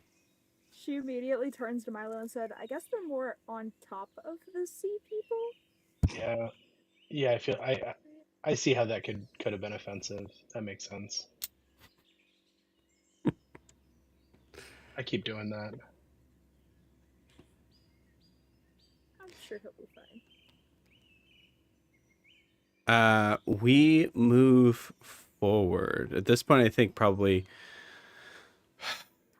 there's a certain point where it becomes about maybe like 5, 6 in the evening. You see there's like the sunset is just kind of like just about to kind of fully go down into darkness. I just want to name Marvin's fully not helping Milo put this back together. Right? Absolutely not. Yeah, No. yeah. No. Okay. Yeah. Makes sense. As soon as you walk out, he'll fix it, but he's not going to tell you that. I rolled for the past. I rolled twice for the past 4 hours. Brumhilda's not awake. Marvin killed her. Well, I mean, Gwar killed her. Yeah, No, Gwar, I you- gave her the tea. Did not Okay, know. so if a friend gives you something that's drugged and then you give it to another friend and you knew. I didn't know it was drugged. Marvin's brain is somewhere in this house, just like finally I've controlled. Yeah. I've control of myself. When I leave the room, just by the way, I would be going straight to the temple Okay, of perpetual spite. gotcha. Yeah. Then let's backtrack and we'll I'm- say we'll go to. I'm mad that Noros didn't explain my reasoning. I don't think he would. I think he would just say like, yeah, you guys Like, should figure probably out your talk own to her. shit. Yeah. Yeah, you should probably figure it out. Yeah. So yeah, you walk into.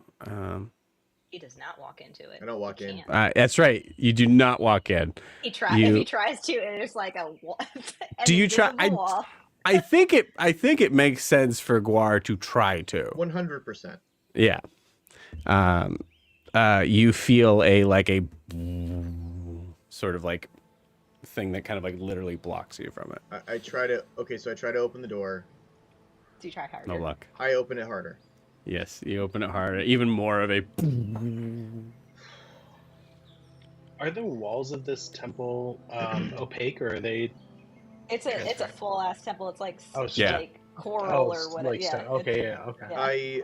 I was picturing like glass, and he could see you inside. Eldrin! I need to Yes? speak with you. You may enter. You can enter now. Vampire rules, huh? I just feel like at a certain point, you say you can enter, and you feel Gwar just like. Yeah. Are you sure? Like. Yeah, for sure.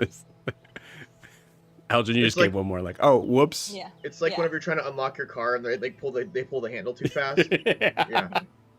Now? This is How about actually- now? Now? This is actually when we learned that Gwar is actually a fiend and is a big bad. You can't enter anymore. Yeah. Yeah. No. No, I say you can enter. It didn't open. Yes, it didn't open for a reason. It will open now. Okay. Are you sure? I'm positive. Okay, I open it and walk in. You walk I'm in. sitting at one of the pews, just actually I'm not sitting at the pew. I'm sitting at like the I'm assuming there's like a, what is that thing called?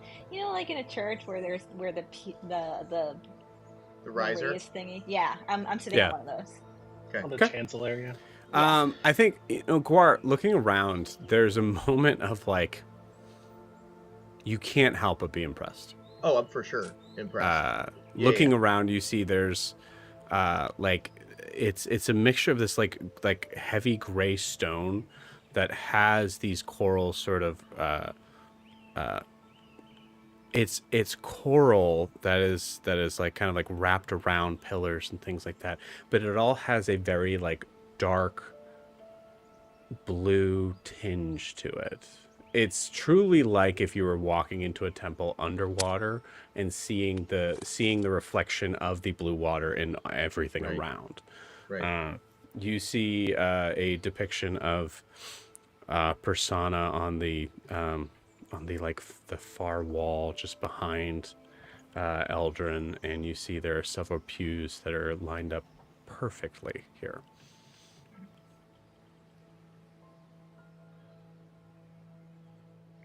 I walk over to Eldrin. I sit on the riser, but like on the other end, not making eye contact.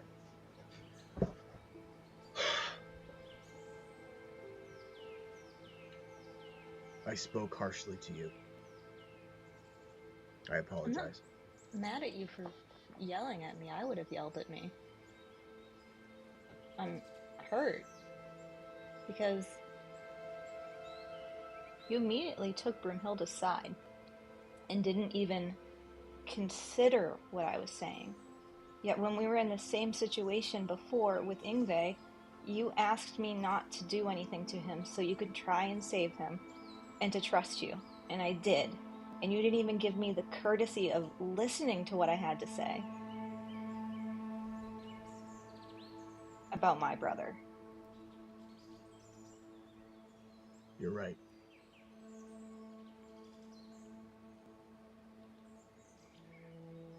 It's easy for me to forget sometimes that we all have family outside of this group. It's been a long time since I've truly felt like I had one.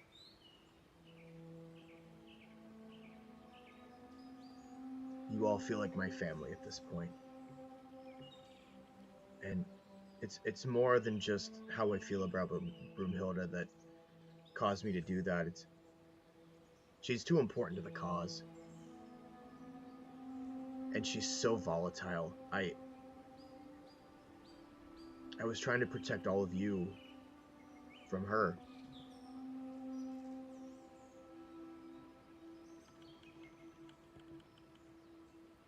But I hear you, and I'm sorry I didn't trust you. Okay. I'm sorry I stormed out, but I don't, until we get confirmation from Broomhilda, I don't want to make another mistake. I don't want to divulge our secrets in a room that could be listened in on or scried on, and that can't happen here. None of that can happen here. I made a place that solved my issue. No one can look in. No one can get in if I don't want them to. I can say whatever I want in here without being afraid that someone's going to listen in and find out what we're planning. It's a little frustrating because I'm out of sendings for the day, but at least I was able to speak with Karen and my mother, and I know that information's protected. I look over at Eldrin. I'm not mad at you for doing this. Well, why would you be? I did this for a logical reason. Had I known you were able to do this beforehand, I would have expected this to be the first thing you would do. Well, it's new. Well, it's... You never cease to amaze me, Eldrin. Thank you. You know, I never had a sister. Certainly not a younger, persnickety one. But,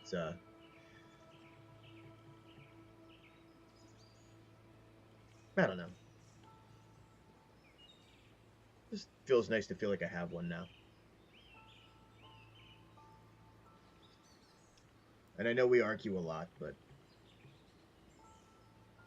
I feel like I just see things in you that I used to deal with.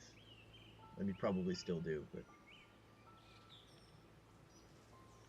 I know it's probably hard to tell because I don't always think you have the most faith in me, but I've been working on learning how to love myself and forgive myself for my wrongdoings and try to be better for it.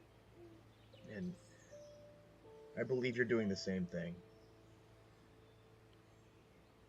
But I saw you... Oh, go ahead. No, you can... Sorry. I saw you struggling with seeing me in a leadership position that you didn't have, and That wasn't it. It was... I mean, seeing you in a leadership position definitely solidified the conflicting feelings I've been having, but it's just easier to be angry at you than to admit that you remind me so much of my older brother, of Lomos. The way he used to call me out on things like you do and tease me, and he was loud, not as loud as you, but he was a lot of fun. And it hurts to think that I could sort of replace him with you. So it's easier to just be mad. And I'm sorry for taking that out on you.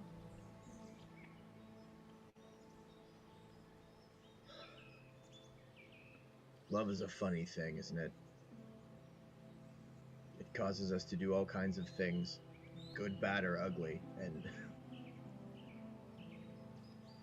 it's amazing how often we react to things that remind us of others.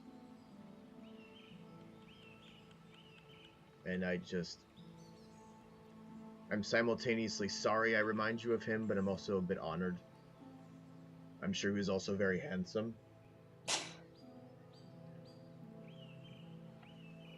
I just don't want you to think that you are just your title. You are not your title. You are Eldrin fucking Enarath. Eldrin just starts crying because it reminds her of Kanos. Like, in a way where you're like, this isn't the part where you cry. Yeah. Right. Well, this is, I mean, Kanos literally said those words, so yeah. Like the exact words. Which is fun. I was planning on saying that anyway. Yeah. Anyway. What did I... I'm sorry. Was that too crude? Eldrin laughs a little and she says, no, just... there's a lot we need to talk about. Go on. Yes, there is. There is, and I'm sorry I'm talking so much, but I just want you to know that I see you, Eldrin. Not in the same way Noro sees you. It's different. I'm not, no. But I wasn't thinking it was that at all. Just want to make that clear in case Noros gets... He's been acting a little weird around when we talk. I just want to make sure he doesn't think anything's happening. But... That would be foolish of him to think, but okay. I agree, thank you. See, Cut to Noros going, where's Gwar? But, you're more than just your title. You are Eldrin fucking Enarath, and you are capable of so... I have seen you do things... I look up at the temple. I have seen you do things I've never seen anyone do. And I'm even including Broomhilda in that. So, I mean, I'm not doubting your abilities. I just want us to work together, and I want us to all see each other for what we can do. Okay. And I'm asking that you try your best to see me. I really like arguing with you, though, so if it comes from a place of love, is that okay? I would think it was strange if you didn't. Okay, good. But yes, we have much to discuss. You go first. I've spoken Yes. too much. I mean, I guess, yeah, I'll tell everyone else, but once I feel comfortable going back up there, it's not you guys. I mean, yes, you royally pissed me off, but it's the not knowing and the house and all of that. But anyway, so I spoke. Like I said, I spoke with Karen and I spoke with my mother, and not much is coming from that. But then something amazing happened. Because of this temple, Kanos was able to speak to me. And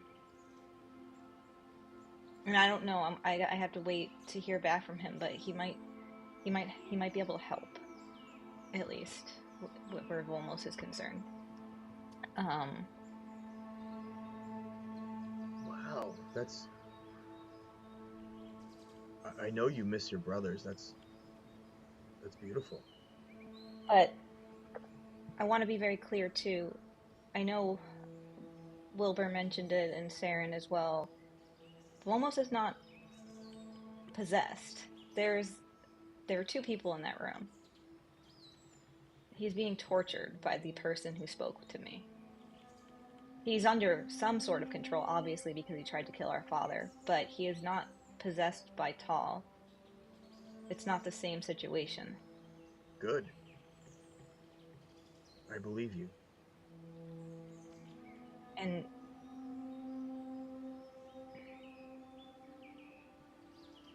I know that I shouldn't have just reached out to him without speaking with you all first, but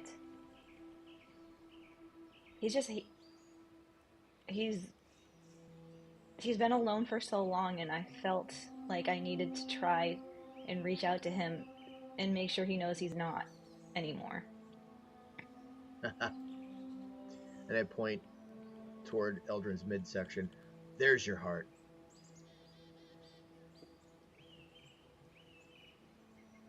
I want to save him. I know I made it more difficult to do so, but I've been thinking about it a lot in the past few hours that I've just been here. Because again, I ran out of resources, so I couldn't really do anything but lay on this stupid bench. They knew we were coming. The second they took Volmos, they knew someone from Anoria was going to come for him. It seems like they know him a lot more than we thought. Well, the group that I met, I spoke with Alistair. Very, as I said to Norris, very frustrating man. But Seems very difficult. Yes.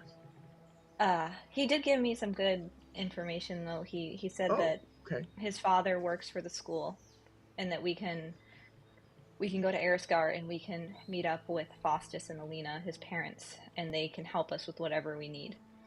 Okay. We need to be careful, obviously. Yes. You know, Of course. Noros and I and Wilbur are recognizable. I don't want to bring anyone else into this that we can potentially get killed. So we have to be very, very careful how we do this. Whatever we do, we need to do it together, and we need to be harmonious, because otherwise it will fail. I'm hoping my mother. It sounded like she's speaking with the king today, so I'm hoping I can get more information from her. Oh God, I hope I can use that sending room as long as Brimhilda alleviates this anxiety I have about it. Maybe our plan to try and get Grancelli away from the school will work or can help. I mean, one less Mortimer to deal with is ideal if there's two of them. Yes. I'm really gonna need. I really need something to put my hope into after today. And then Why? Gwar proceeds to tell Eldrin everything that happened with Celeste. Eldrin is understandably pissed off about Celeste and what she did. And she says, how can you just let her or let them back into your stat? How does it even work? You can't trust them. They were bound to some sacred contract before they even met me. So they would rather take down someone who is trying to help save the material plane than actually aid us in removing a real threat. A threat that could potentially, hurt them as well. That makes zero sense. I know. I know. I don't think that they did that on purpose. I think they didn't have a choice.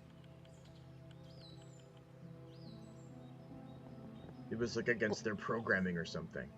We have to tell Brunhilde. I don't know. That's the last thing that Celeste said was that it's better for her not to know. She deserves to know. You said that we're being watched by them?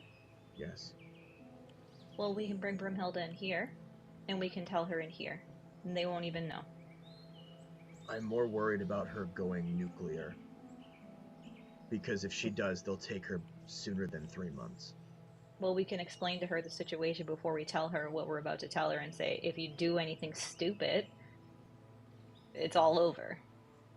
She's a reasonable person, even though she's frustrating. I'll be honest, I'm a little bit scared of her. I mean, you should be. Kind of one of the things I'm into. Sorry. But That's a little too much information, but okay. I'm a simple man. I like powerful women and bacon. Oh, we're still going with this. Okay. Powerful women and bacon? Is that what you just said? Yes. I'm easy to please. I feel like if Norris is coming back, that's when he walks in powerful women and bacon. and bacon. Let's roll for it. Nope. All right. Roll a 2. Should we gather everyone else? And I mean, I guess we can go back into the house. I don't like that Marvin is listening. I understand. And I told Wilbur and Saren. I haven't told Milo yet, and I don't feel comfortable saying all of that in the house. Well, okay, here's my bracelet. Invite them here.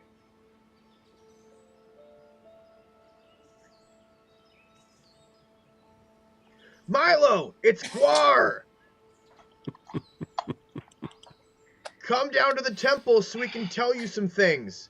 You hear Best, you hear Gwar. a crash from the house. And I say, Gwar, make sure he knows that Wilbur and Saren are invited.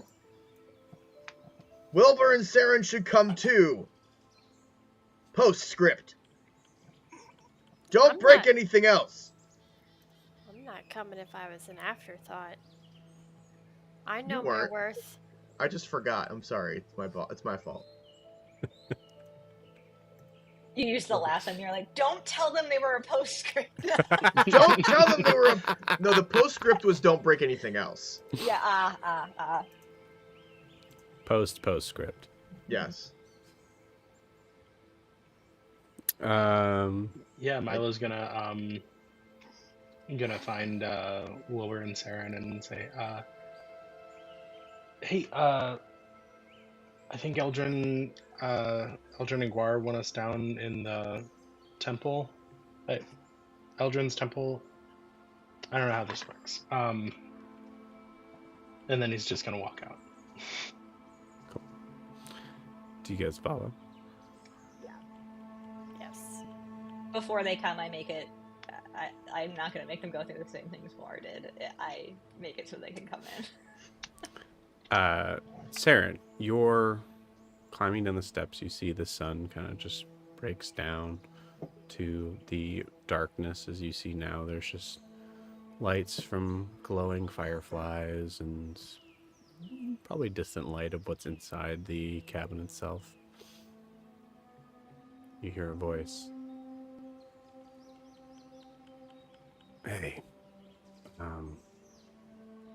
sorry that took a long time. We need to talk if you can. And with that, we're gonna go to our 10-minute break. See you guys in 10.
Okay, and we are back.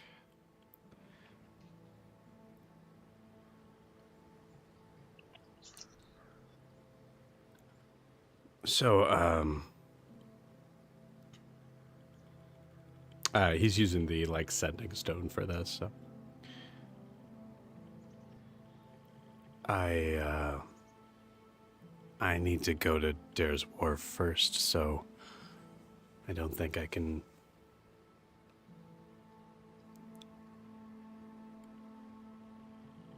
I don't think I can help you with this.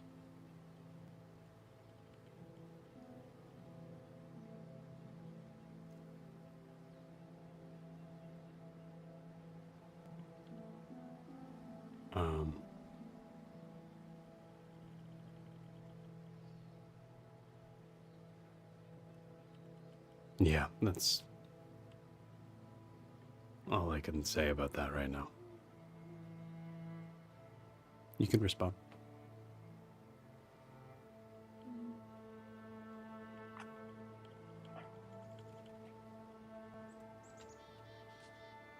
She's not gonna respond right now.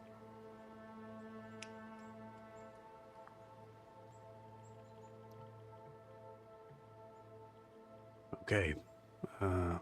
Nope, he only has one. For the sending stone? Mhm. Yep. Okay. I'll say he'll pause in that waiting and then say, okay, thanks. Because it's got to match up to what they heard.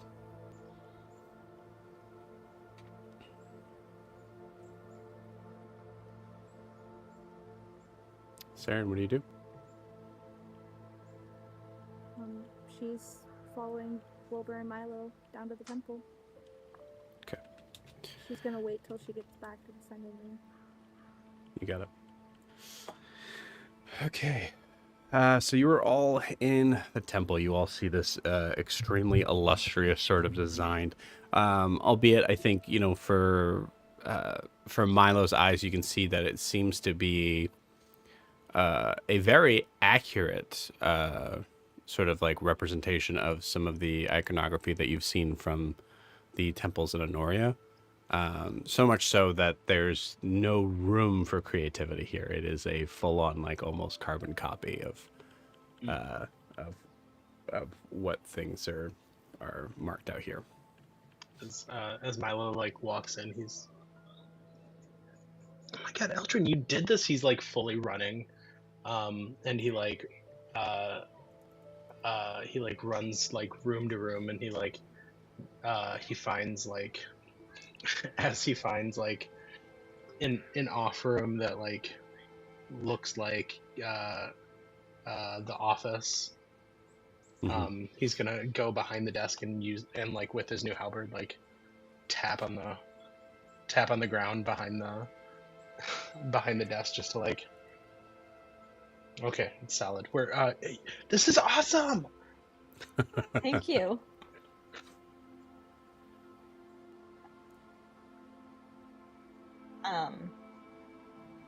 Is Noros back too? Yes, Norris is back as well. Okay.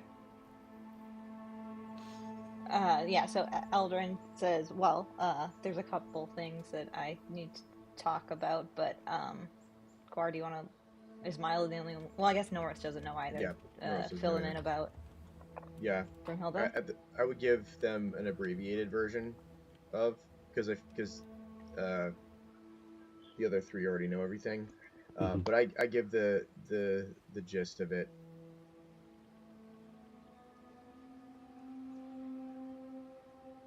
And then I say,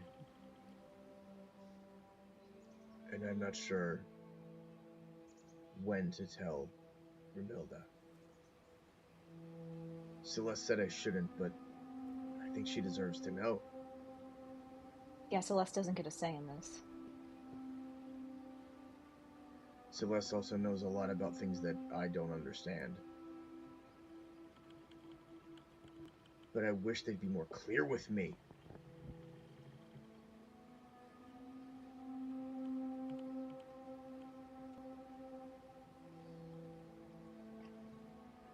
I think we should tell Brunhilde, but we should do it in this temple. It's gonna last... I mean, it will last a full 24 hours, but then I can make it again if need be. But if we do it here, whoever's watching can't.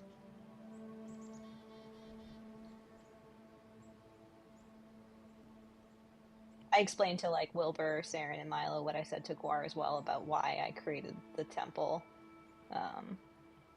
And I say, yeah, nothing can get in that I don't want in. It can't be scryed on. We have a lot of privacy in here.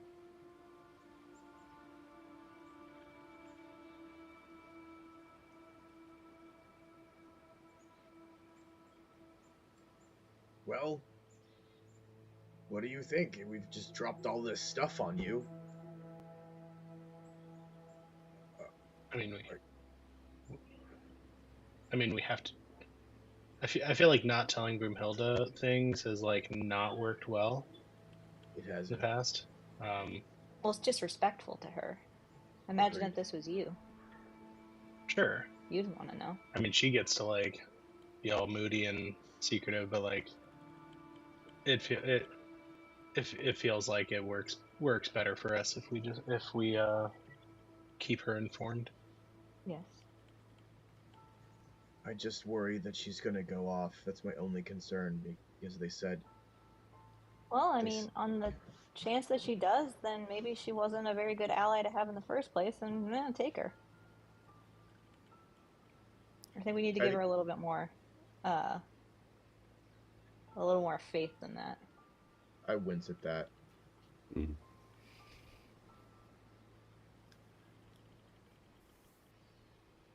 I don't know where I stand with her, so at this point, all I know is that we need her right now.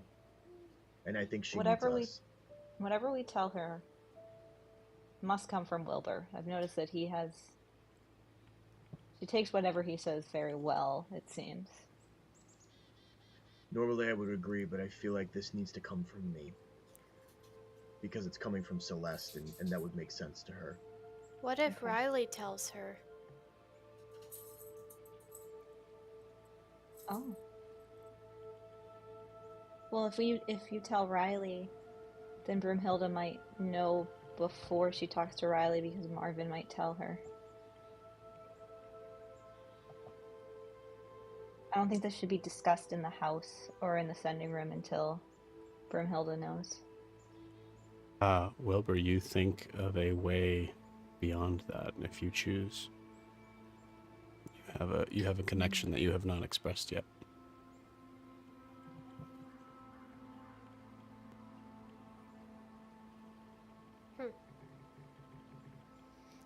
Are we talking about my little type of connection that I had with Winona? Mm-hmm. Well, I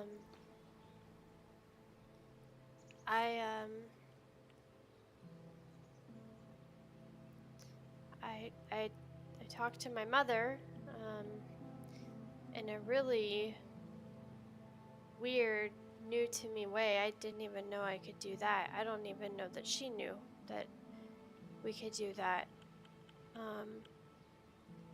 Oh. I could try it with Riley. I mean, can you do it right now?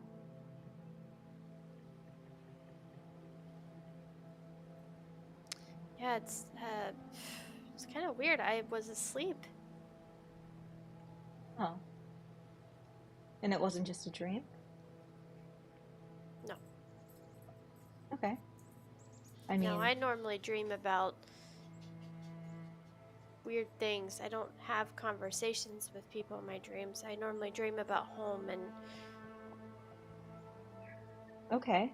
Well, do you think you could try that tonight when we go to bed? Could Marvin hear or see? I mean, it was all in your head, right? So it's... I don't believe he could. That seems a little invasive. Yes. Well, this is... Roll me an Arcana check. Please be high. Oh my god. 5. Anybody can. Oh, I'll roll one. I mean, I know he couldn't hear what I was saying with my deity. So, It's a good thing we're not on natural initiative tonight. 20. So nat 20, which is a total of 20. Okay. I thought it was going to be different. I was very sad when I saw the 0. It's funny. For a total of 20. What you do know is that, at least in the sending room, when you hear the voices, you hear them in your head. Mm. So you're not entirely sure if, because something is in your head, Marvin doesn't know. Mm-hmm. So I'm wondering, does Wilbur remember, and I don't know if this was just a joke, Joe, but last session, Marvin had said when Wilbur was like, oh, well, I already talked to her in my dream, and Marvin said, well, what was that? Can you tell me everything you said or something like that? And Wilbur ignored him. So that's why I wasn't sure if that was an indication that he did not know about that. Yeah, I think it was more of the idea of, like, he was being in the process of being made during that, I think. Or, he was, yeah. Okay, there was, which does give you a thought of, like, if Marvin's distracted, maybe. Mm-hmm. Okay, well,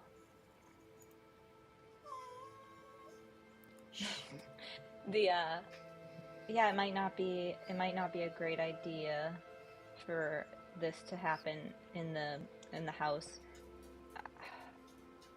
But we could sleep here.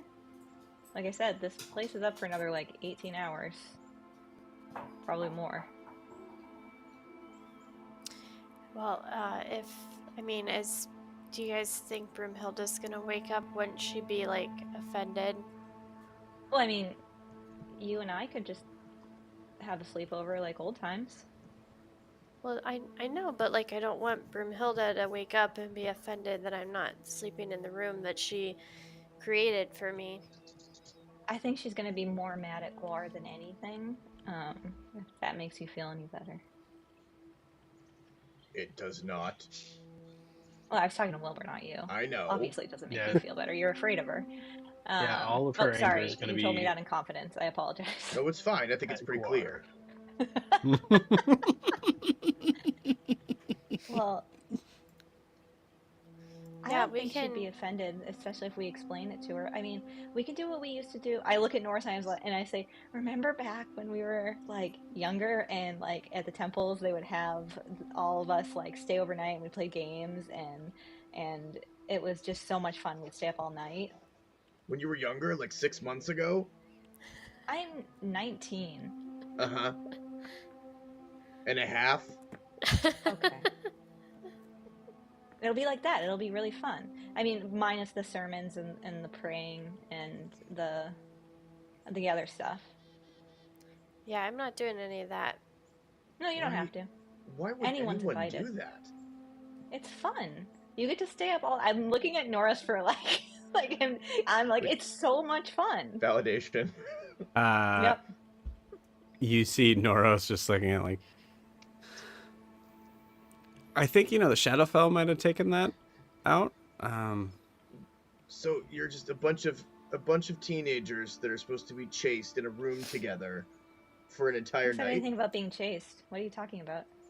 I just assumed I grew up around religions that required you to be chased.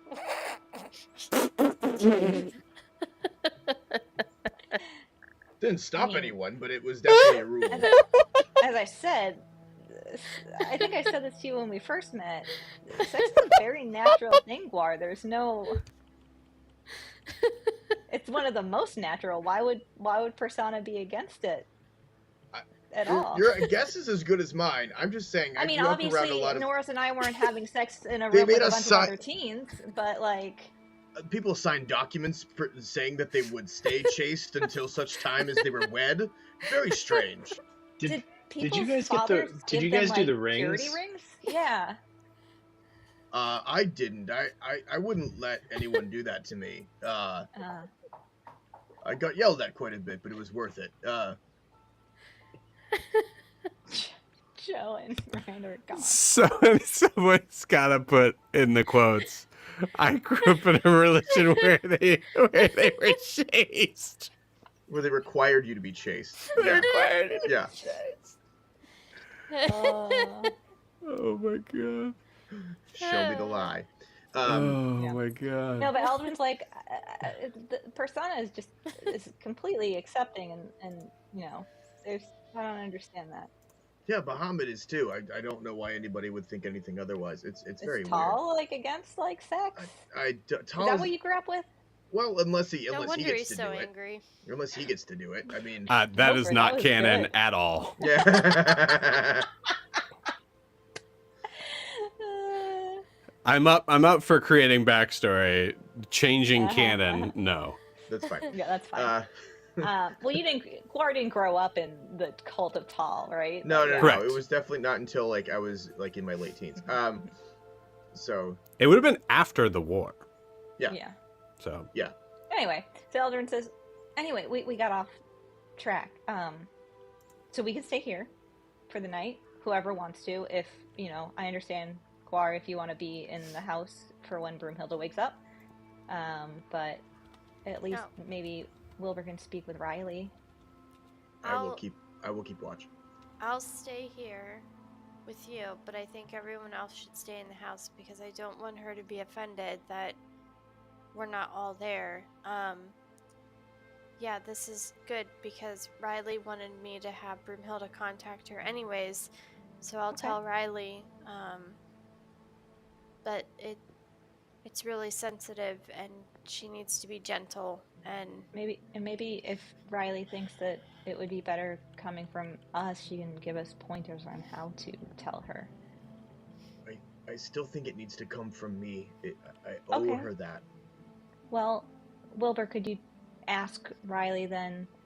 I mean, if you can even control it, if you can you ask her how Gwar should approach this? How do you give someone earth-shattering information in a way where they're not going to explode?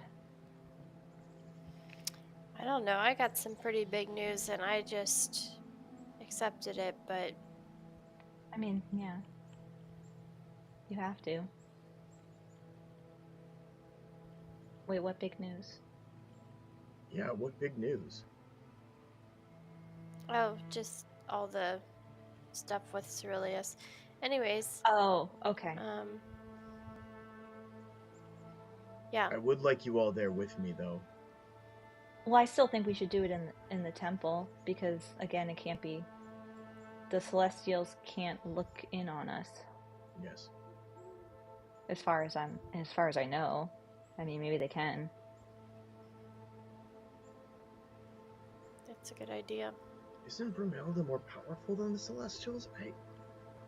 Doesn't make Yeah, sense. that's another reason why we have to tell her, because she probably can protect herself. She was on the run for a very long time, wasn't she? I mean, I think longer than any of us have been alive. Don't look at Saren. Longer than any of us have been alive? I mean, if it was more than 120 some years, then Yes, more than any of us have been alive. Well, I mean, I guess I'll just fill you in on the rest of the stuff, too, that I already told Gwar, and then I proceed to tell them about Erisgar and Alistair and, Alina and Faustus. And then after that, I tell them about Kanos, and I don't go into too much detail, but say that, I think he's going to be able to help. But, wouldn't mind meeting him. Kanos? You met Kanos. Very briefly in battle. Didn't you conjure him and he fought with us? No, you met him in Nova Sol. No, We got him killed. I know. I'm just that. Yeah. No, that was that's Kanos. I'm sorry. You all look.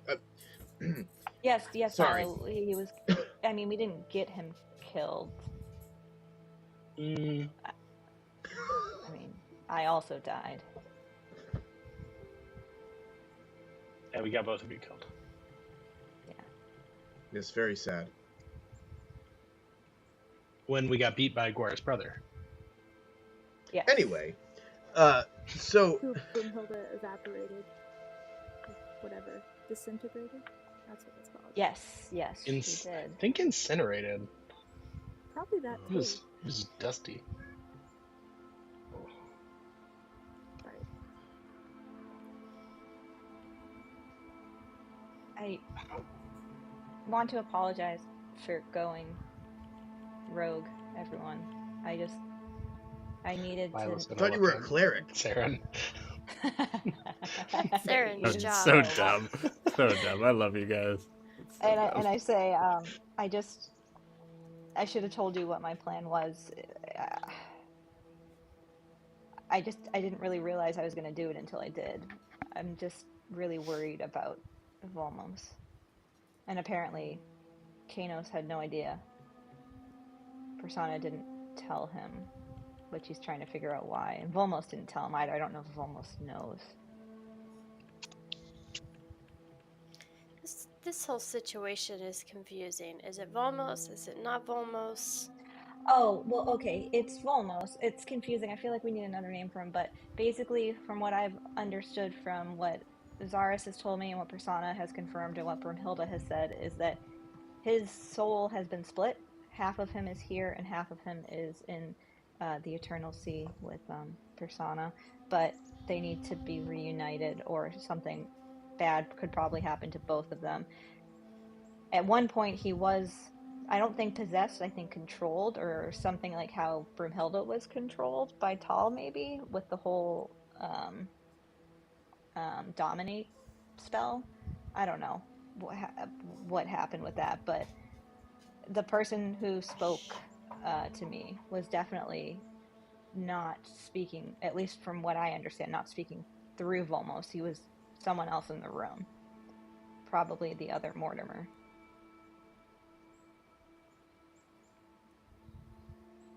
So. Okay, so. Bad Volmos. That's what I'm No. gonna call. I don't think he's bad per se. Tortured It's Volmos. pronounced persona. Torture just. What about just like land Volmos and. No, dead Volmos sounds awful too. Unalive Volmos. Volmos-ish? Undead Well, Volmos? no, if he was undead, I would take care of it. Giant Volmos. I mean, we don't really do nicknames in Anoria that much, but Volmos? why don't we call the Volmos here like Vol, and then the Volmos Volmos. not You see, here Volmos? you see Noros just looking at you, just like, I don't know. No, I'm down with. Although, Did you like, say Volmos? Volmost. Maybe. Volmost is funny. what about Volmish? I mean, I think it's just, as long as we're indicating, honestly, we don't have to do anything about the Volmos who's dead, the part of him that's not here. So really, when talking about Volmos now, let's just assume I'm talking about the one that I want to save. Yeah, Volmost. Yeah. Okay. Is it okay if I think of him like that? I just would. That's help me. fine. That's Okay. fine.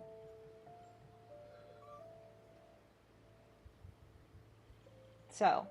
Okay. So, when we should turn in for the night. Well, I look I don't know. outside and it's only like 6 p.m. Well, I mean, like we'll go to. I mean, make our it plan. looks to be nighttime. Yeah. Yeah. Okay, so well, we need to eat. Is anyone else hungry? I'm hungry. Yeah. I haven't eaten all day. Oh, that's rare. I ate some offering tablets. I conjured those too.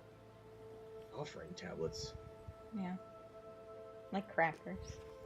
Oh, honey. Oh, I'm can so you at hungry. least You go weren't into the here. house? And I'm sure that Marvin could give us some food. You left me for like 5 minutes and my dead brother came and talked to me. You need to stop leaving me. And then I got hungry because I was depressed.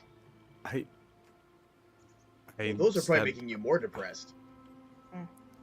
Yeah, I said I was just gonna talk to them. That's all. No, I know. I'm not blaming you. Right. So we'll have a meal. Speak of Yes. very lighthearted things. Turn in. Yes. When Brumhona awakens. Maybe, you bring know, her it'd to be the really temple. nice.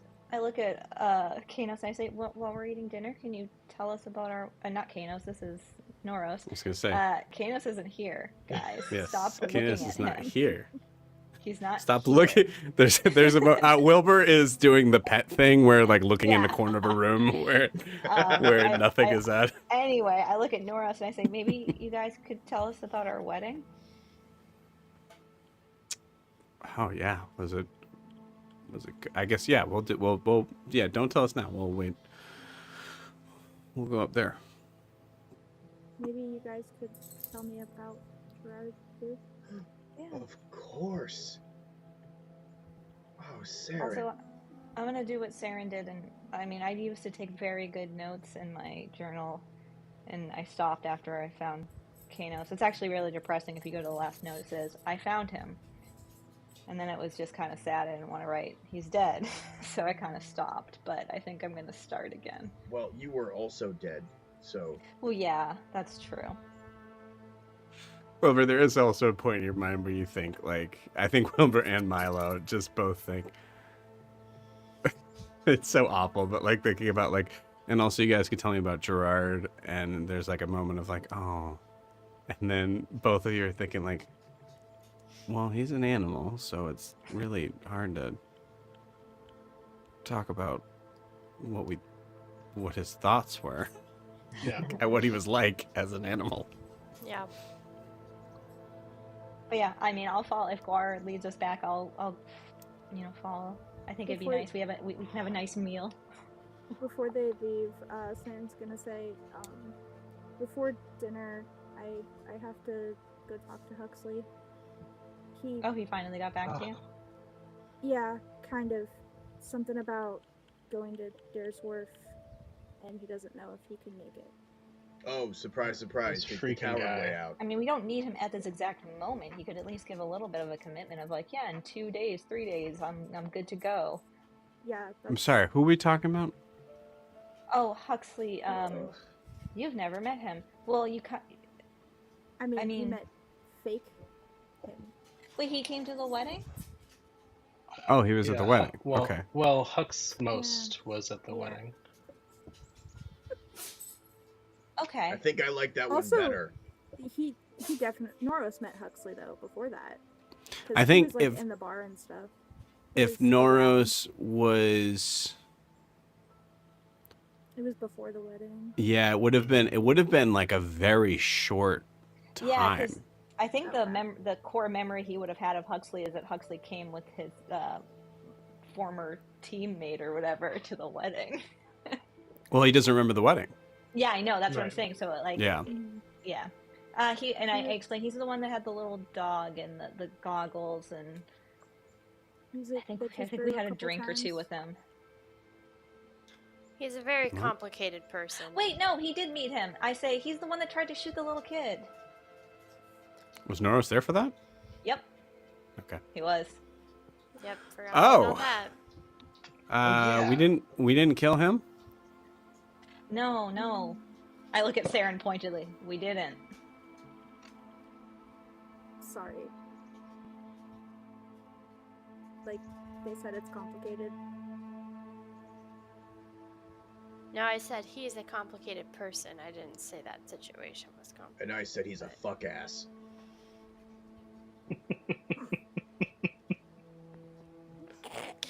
Just the delivery on that was so good. Well, all right. I guess let's go back up to the house. We can ask Marvin to make us some food, and while we do that, Saren can speak with Huxley. Does that sound good?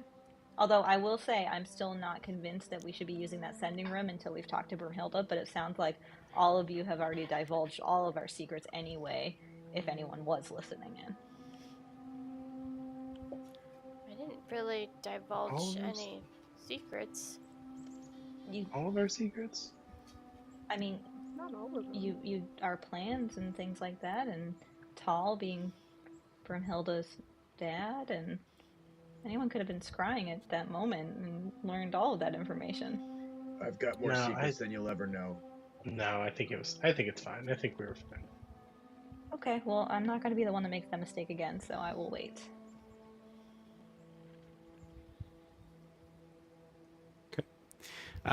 You all head back out into the house. You see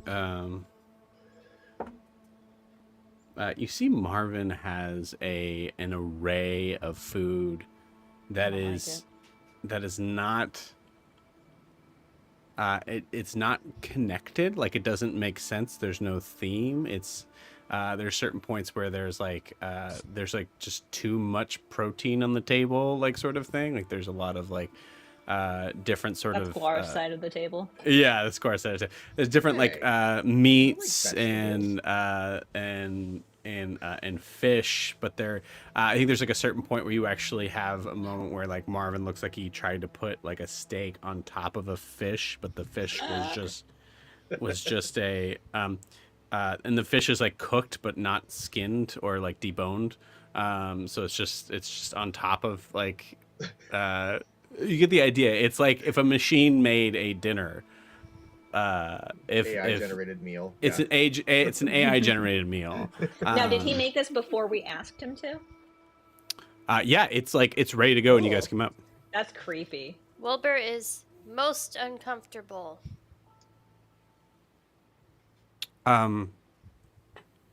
Sorry, dinner is served, as they say.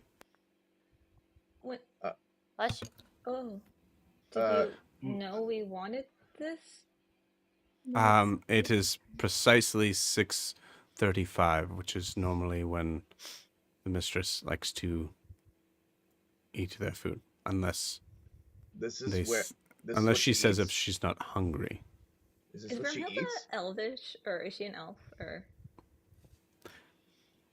She looks. Does she trans? That's what I want to know. No, she looks human. Okay. Yeah. Looking at the feast, Milo's gonna like, Marvin, this is fantastic. And then I'll be right back. And he like steps outside. Cool. Marvin, thank you so much for your thoughtfulness on this matter. It's been a very long time since we've been able to eat what we choose. Would it be possible for you to clear this and we request things from you specifically?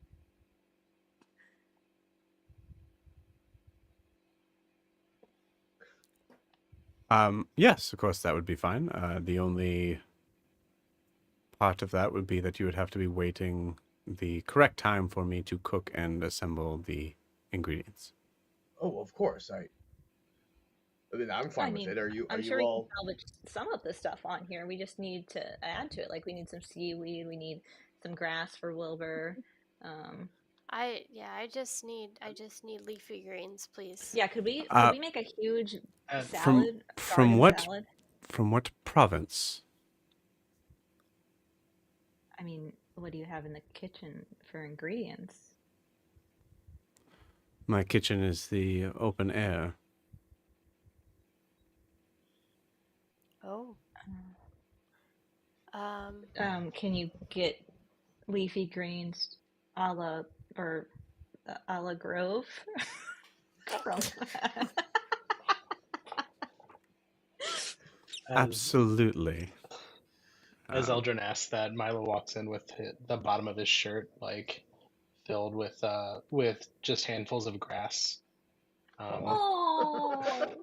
That he's like waddling in and is like, "Hey Wilbur, I got some for you."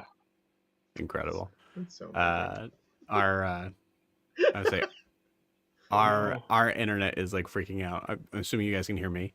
Yes. Yeah. Yeah, so I think it's just our Wi-Fi. So it'll come back on.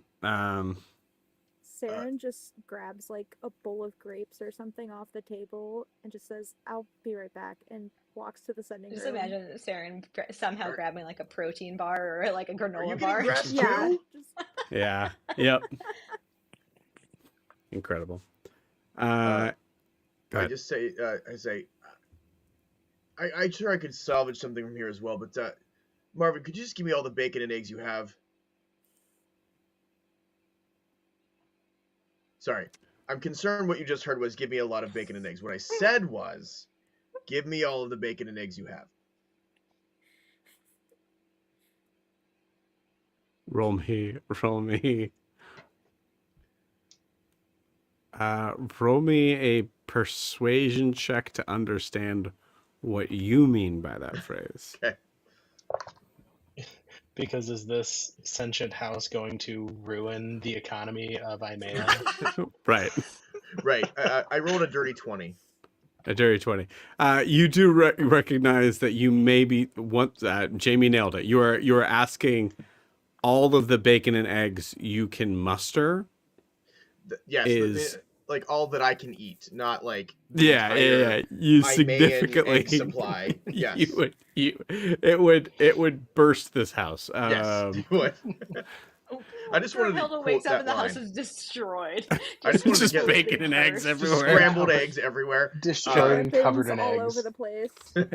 eggs in various forms of being cooked. Right. Yeah. Oh wow, my mind went dark on that. just- It was like various forms of like. I just wanted to quote Oh, Ron okay. one thing. Including Like chickens themselves, yes. Yes. Like chickens that have eggs in them. Oh god. He doesn't know what yeah. you mean, Gwar. But what I mean is like all the bacon and eggs that I can eat. There's another timeline where Gwar doesn't make that specification, and Yeah, that's for sure. And that then every time after that, we're always like, "You need to be specific." And that's they're grabbing you, pulling their faces. Look at me. And that's Look what at me. makes the Look at me. that's what makes the Celestials come down. Yep. Right. Yep. They're like, "It's time." It's They think it was Broomhilda. Yeah. Yeah. They I take wasn't all aware, of but us. whatever being caused this. All the town criers are like, "Hear ye, we have no eggs." Just oh my gosh, what a And all the pigs are time. gone. Yeah. What a time. It's the Imaean equivalent of buying all the toilet paper. Yes. Yes. Yes, absolutely. Oh my gosh, that's so good. Anorians use bidets. Don't they just swish? That's all they Like, have. They're, Yeah, just they're go. underwater. Don't they just like swish? They just swish. Oh my gosh. They make their own. Yeah. Yeah. So Sarah Gwar, Sanders. you do see after a certain amount of time there is a truly. So even the phrase "all you can eat" would be okay, all you can physically fit in your stomach Right. is how it's transferred. So you see a platter before you that is incredibly enticing, but is like level to like a like if you've like one of those like food challenge things. If you can eat all of this, you get your meal for free and you get For your sure. photo up on a wall. So that level of like amount Okay. does appear about, I say in about 30 minutes. Sure. Milo, as you come back in, I know Wilbur, you missed this part, but Wilbur is already has a plate in front of them of true leaves and grass fresh from the grove in front of them as Milo comes in with just the pile of grass in his jacket or in his like little coat thing as you see that as you It's a walk snack in. for later. Oh. Milo, we oh. need snacks for the lock-in, so this is perfect. Please don't call it a lock-in. I don't know I'm why, not it in just some sounds weird creepy to religious me. thing. Milo, you I asked for lobster. I want lobster. You would. Sure. It would. It's going to take about an hour and 30 minutes, I would say. Rare. That's fine. Norris, would you like some too? No. You want some of my eggs? Kinda. Yeah. Jesus Christ. Come on over. There's more forks over here. You- Some bacon too. you recall the comment from your husband that said, "I really love land food." Yeah, I like hack off a chunk and I give it to I him, know. and I give him some I bacon. see this too. I'm like, yeah, we can't really get food like that down there. It gets really, really soggy. Do you?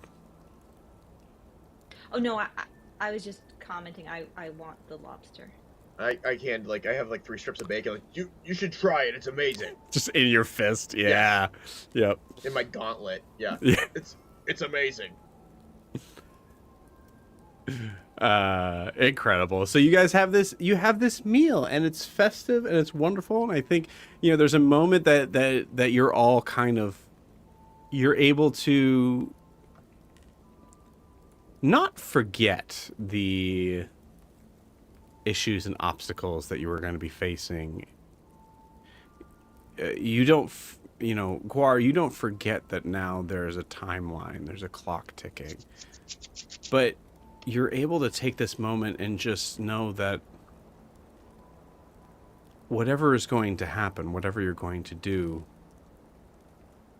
can't be solved in this 2-hour period. And you take a solid time to be able to be together. There's a thought that does cross most of your heads on the idea that you can't help but think that this is somewhat easier without someone in this room.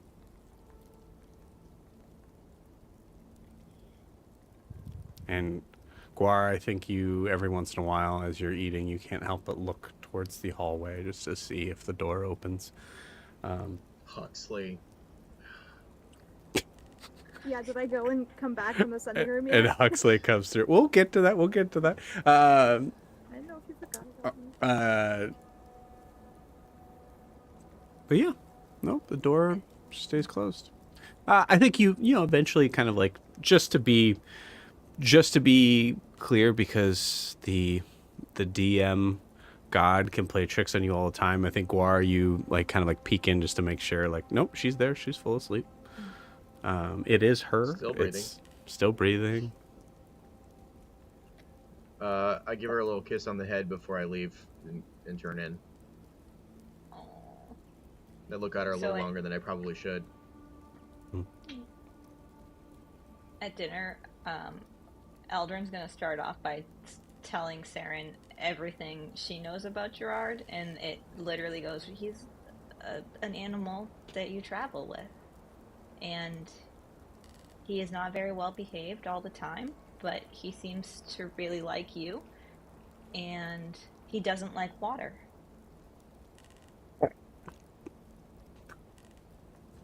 Oh, let me be clear. He likes to drink water because he's a living being. He doesn't like to be inside of, like, underwater. You took him to Anoria. And he's a very good boy. Oh, I mean, like, sometimes. No, he's a good boy. You He can't take his almost- wild tendencies away from him. He almost maimed us when Saren went missing or whatever in Anoria. Yes, you cannot blame a moorbounder for being a moorbounder. Who's a good boy? I mean, he is a badass in battle. He's an incredible warrior. He and Milo have had Ian. some tension. We've had our ups and downs. We've shared a meal before, a snack. In this moment, Gerard gets really close to your plate, smelling it, whatever's on it. Milo's. Mm-hmm. Yeah, I feel like Milo. As Eldrin and Noros are talking about like the difference in land and food, like in Anoria and on land, like for me that just for me I would just think like, yeah, I should go for the bread, because the bread in Anoria is trash. They don't have bread. They don't have good bread. It's all soggy and gross. It's oatmeal. Yeah. And so he's got like a French peasant's like lunch. He's got like He's got like a giant thing of bread, a huge thing of cheese, and like a square of meat. And and as Gerard like gets closer and closer, he's gonna like rub his head and take like a bite of the corner of the meat and then hand the rest to Gerard. And say, yeah, we've had our ups and downs, but I think we're doing a lot better, right? And um, and they'll say, and he has done and will do anything to protect you, Saren. At this point, you see the more bounder eyes that in various sort of forms of talking about it has gone to an extremely angry, wild sort of like furrowed brow in this like sort of like cat-like sort of expression, to now having this like very is it a dog or is it a cat, right? To having this Yes. very like sort of like puppy dog sort of eyes looking in your direction, Saren. Doing some slow blinks. Yeah. She leans down, pets his little head, and then grabs some kind of meat off the table. Yeah, I was gonna say I was gonna hand you some bacon to give to him. Yeah, takes it and gives it to Oh. him. And Yeah, he likes that. He's good taste. Milo's gonna reach up as he's like eating this bacon and drooling everywhere and like scratches his like under his jowls here and like, yeah, you love your Saren, don't you? It's just like hand glistening. Yep. So Elder does say, well, not to make it about me or anything, but I mean, was Gerard at my wedding? Can we segue into my wedding and how that was? at that moment, Saren, I think you take your food and you're just like, all right. You venture into the sending room. Incredible. Awesome. Saren, you go in, you close the door behind you. You know you can just totally ignore Marvin as Marvin's. So, Mr. Saren, who would you like to contact? I thought I didn't have to say it out loud. Oh, okay. Well, somewhat rude. Okay. Huxley again. He responded finally.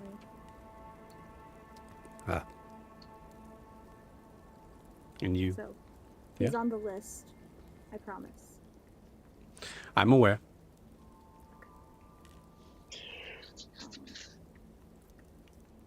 You hear rustling papers of him looking down the list. Yeah.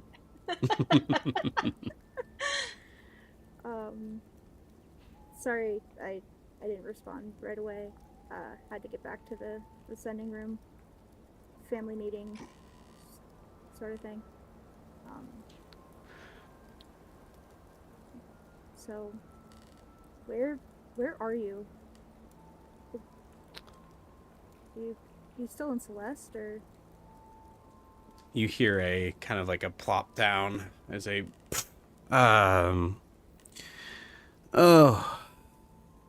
no, I'm on a ship with a bunch of crazy fucking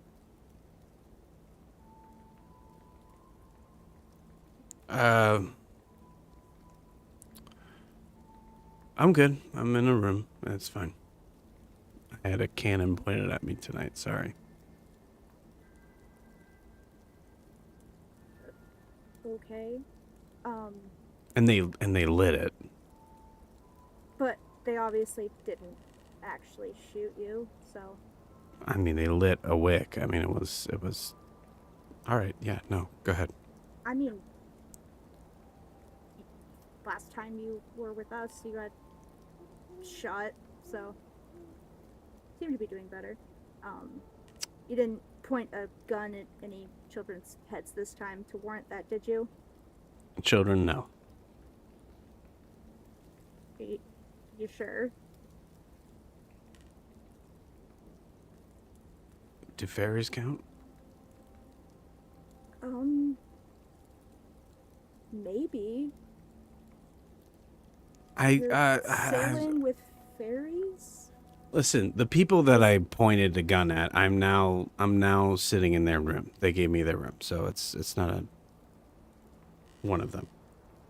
Was it that Boaz guy I saw in the paper? Oh God, no! What? No, I'm not into minotaurs. Are not my type. Okay, that's not a. He's a minotaur? Yeah. Wait, how do you know? Never mind. I'm gonna stop asking now. He was on the document in Percival's house. One of his lawyer papers or Oh right. Yeah, that's right. So is that the ship you're on? Whatever that was about? Yeah.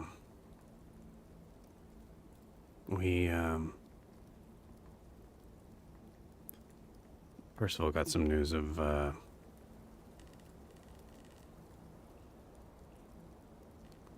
how safe are we right now? Pretty damn safe. I'm in Broomhilda's house. Magical protected sending room thing. Okay. It already knows everything, so.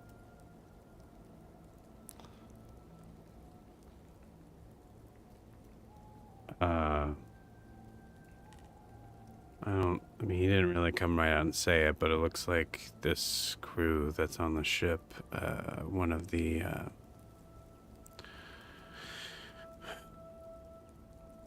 people on the ship have one of the. Do you know what the rods of destruction are? Yeah. Very recently, the people we were in the Shadowfell with are searching for them.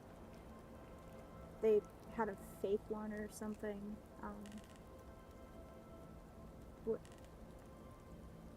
Why did they have? Who are you with? That has a rod of destruction. Some very lucky idiots. I mean, they're smart. I guess I should give them some credit, but I'm sailing with them to Dare's Wharf because that's what Percival asked me to do. I thought it was only a day. Remember, we said above board. It was just 2 days. I know. So we had to set that up. Yeah. Saren's still saying a day. Well, okay. No, it's another 24 hours. So after that, what do you plan on doing? I mean, we don't really have a set timeline on when we need to get to Eriscar soon, but we have a bit to do before then.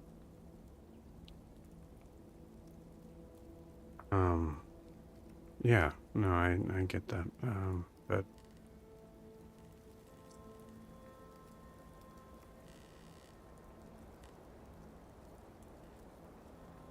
I mean, Eldrin talked to some guy named Alistair, and his parents are there and supposed to help us, but what? Yeah, he's like, his group has some students in it or something, and Yeah. I mean, we have a lead on Grancelli at least, and you know, like I said, we both want her dead, so. He knows all this though, because they told him at dinner. Is he lying?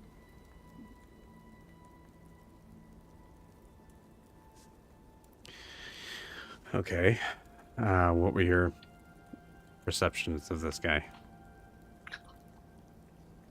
I didn't talk to him. Eldrin did. She said Well, what does she say? it was a weird interaction, I guess. But, I mean...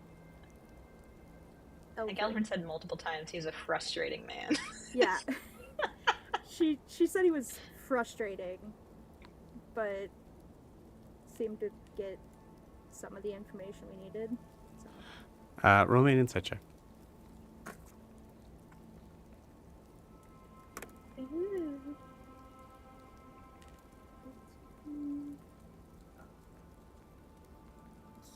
27.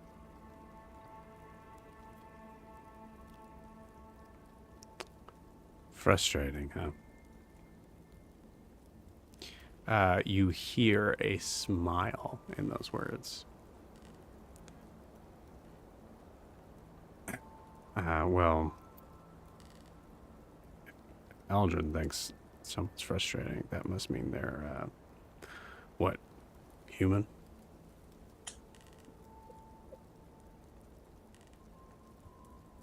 Yeah. That's about right. Have you heard any information about stuff going on with Dare's Wharf?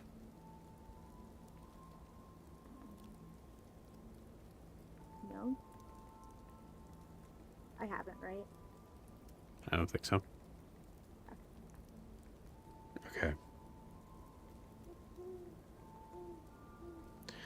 I get the feeling that they're looking for something there.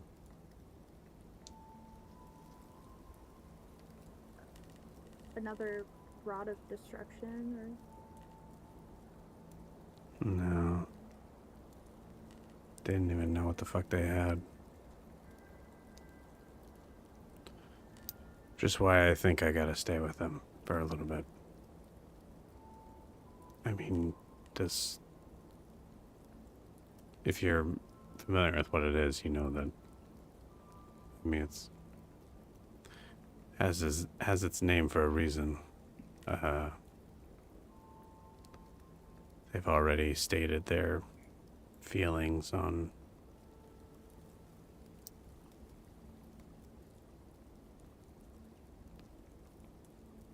who they don't want to give it to. I imagine if they knew everything about what we knew about Grancelli, they would feel the same. They know about her too? Oh, yeah, in passing. Such a mess. You could roll an insight check if you think Yeah. if you think you caught. I mean, obviously, there's a moment of like recognizing like you Saren don't know this information, but if you think Saren is like you're being Yeah. Cagey. absent, yeah, cagey. With the comment about him being frustrating and everything, Sure. she has questions. Did you say insight again? Yes. Yay, damn it, that's Huxley. my highest one. Oh my god, math. 30? 30. Okay. Give me a second. I mean, he doesn't think it's pertinent information that he's literally traveling with the people that we're conversing with. Like, fuck off, Huxley. Amazing. 28. So close.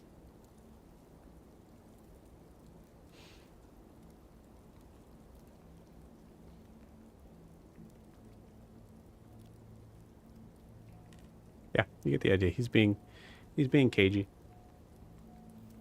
Huxley, what aren't you telling me? So these random people just have a rod of destruction and happen to know about Grancelli with, I'm assuming, out you telling them they're not who I was. If he rolls an insight check, are you open to him recognizing that you caught that he's lying? Yeah. Okay. he knows that I know that he knows. Well, it was the only thing I could roll to screw that up would be a nat 1, but that was a 25. I know he's talking much bullshit. Yeah.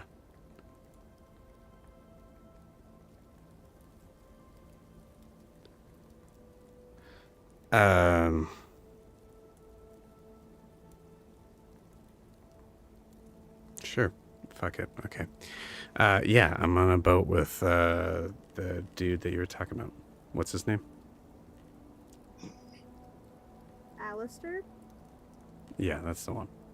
So you're on a boat with a bunch of Ludus students. Okay, cool. And one of them has a rod of destruction that obviously Granchelli wants. Yep. Nice.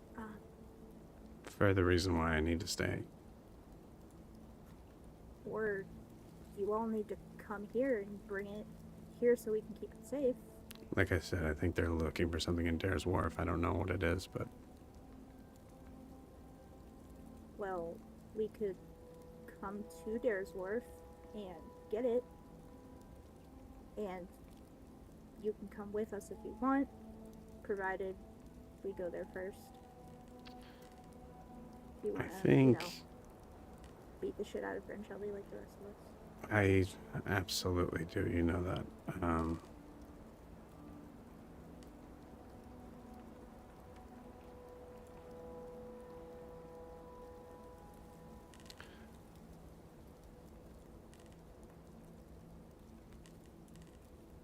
I don't know how to put this without seeming anything but my realist self.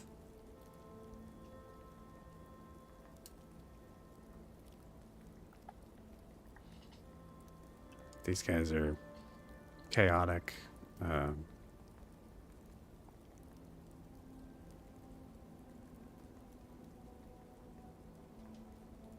times, just foolish. You can tell they have some strife within themselves that must be causing some interpersonal drama that I am not even close to caring about. But can I roll an insight check on if he cares or not? about their personal drama? Uh-huh. Sure. Yeah.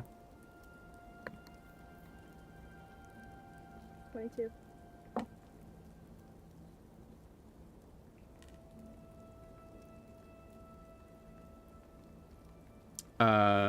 16. He doesn't.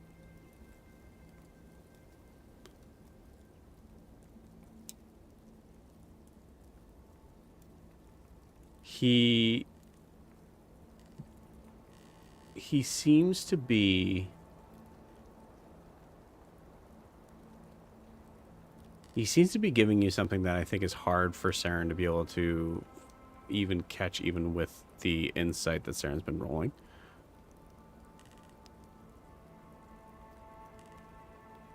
And you get a feeling that it is something similar on what he would say about you. As he says, there's something about these guys. They're either extremely lucky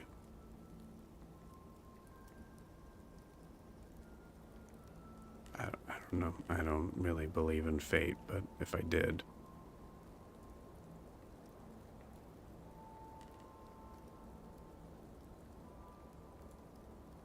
I'm gonna stick around a little bit and see what's going on.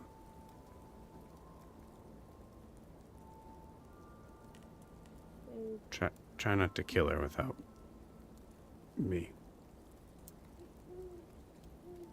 They sound like a good fit for you.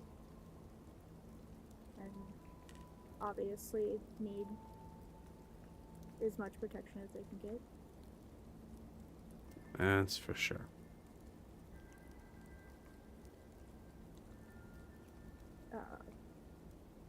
well, They're also total pushovers. I mean, I'm literally sleeping in the room to a woman I held at gunpoint, and then she forgave me and then gave me the room. So you are such a dickhead what? sometimes. I'm presenting her a lesson of understanding this is the way the world works. It's not my fault she's not able to see that. Maybe the fairy should have shot you with the cane. He doesn't laugh at that. I'm kidding. But I guess keep in contact. I can always come in this sending room and we can just talk.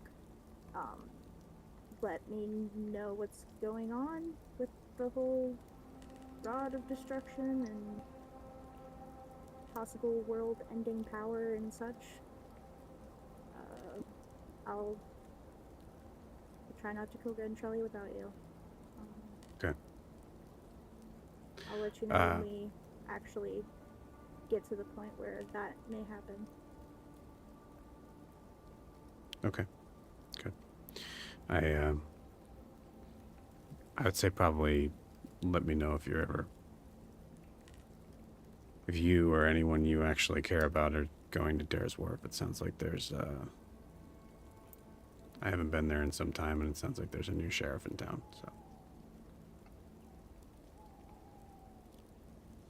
So as soon as I take care of the new sheriff, then I can say it'll be safe.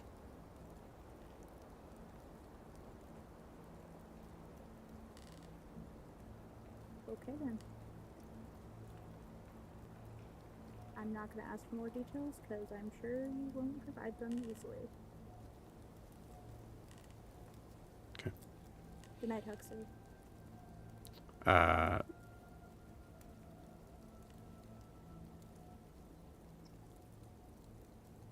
Yeah.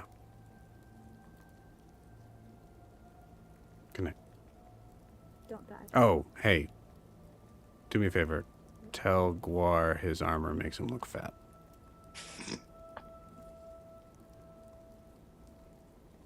I probably won't do that, but sure. Okay. I'll try to borrow a sending and let him know. Yeah. If I think about it, I'll let him borrow my sending stone. And Yeah, if you could, just so I could just tell him that. yeah. All right, I gotta fall asleep. These pillows are awesome. Have fun with that. And she just walks out of the room.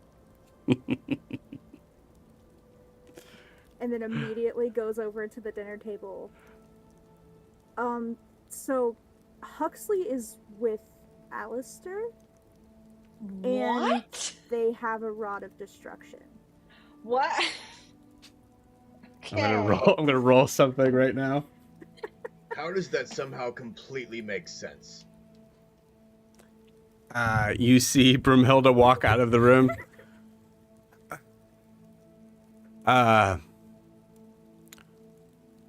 Finally. What? It's about time you woke up. Seriously. This is absurd. Gwar doesn't look at her.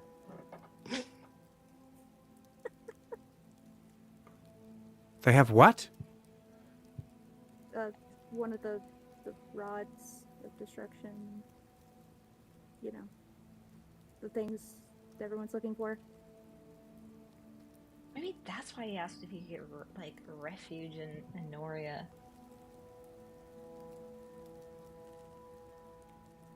I think we pan out from this scene as we see the window kind of pulling back. We hear the sound of the distant sort of raindrops coming, and we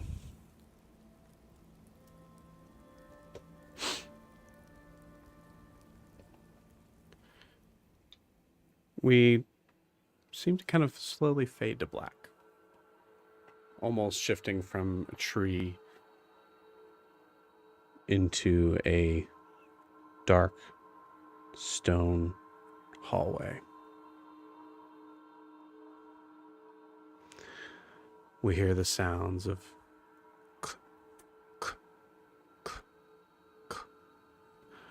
you see a brush of robe that's moving to and fro from feet. Another. And then another. As you're watching, a fourth appears behind the three, but they're not walking. We see bare feet floating.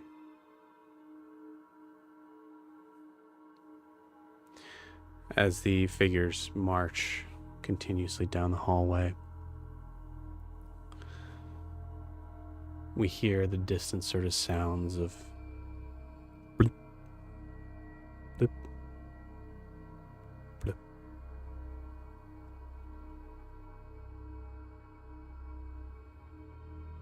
We hear a drip.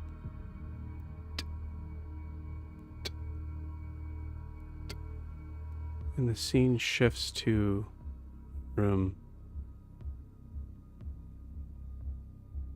where we start to pull up and we see that there is a figure who is sitting at a table, chained. Seems to be writing notes, hair drawn over the face.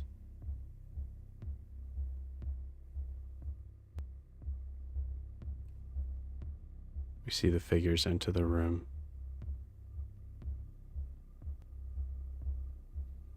And the camera moves away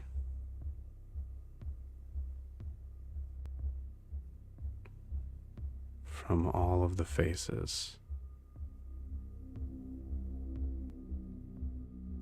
We hear a voice say, "Well, is it ready for him?" And we drift to the corner of a room where we see a large glass vat.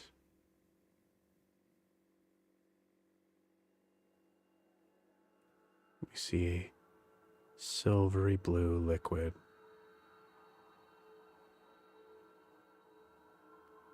moving around inside it. We hear the drip, drip to a very small glass container at the bottom.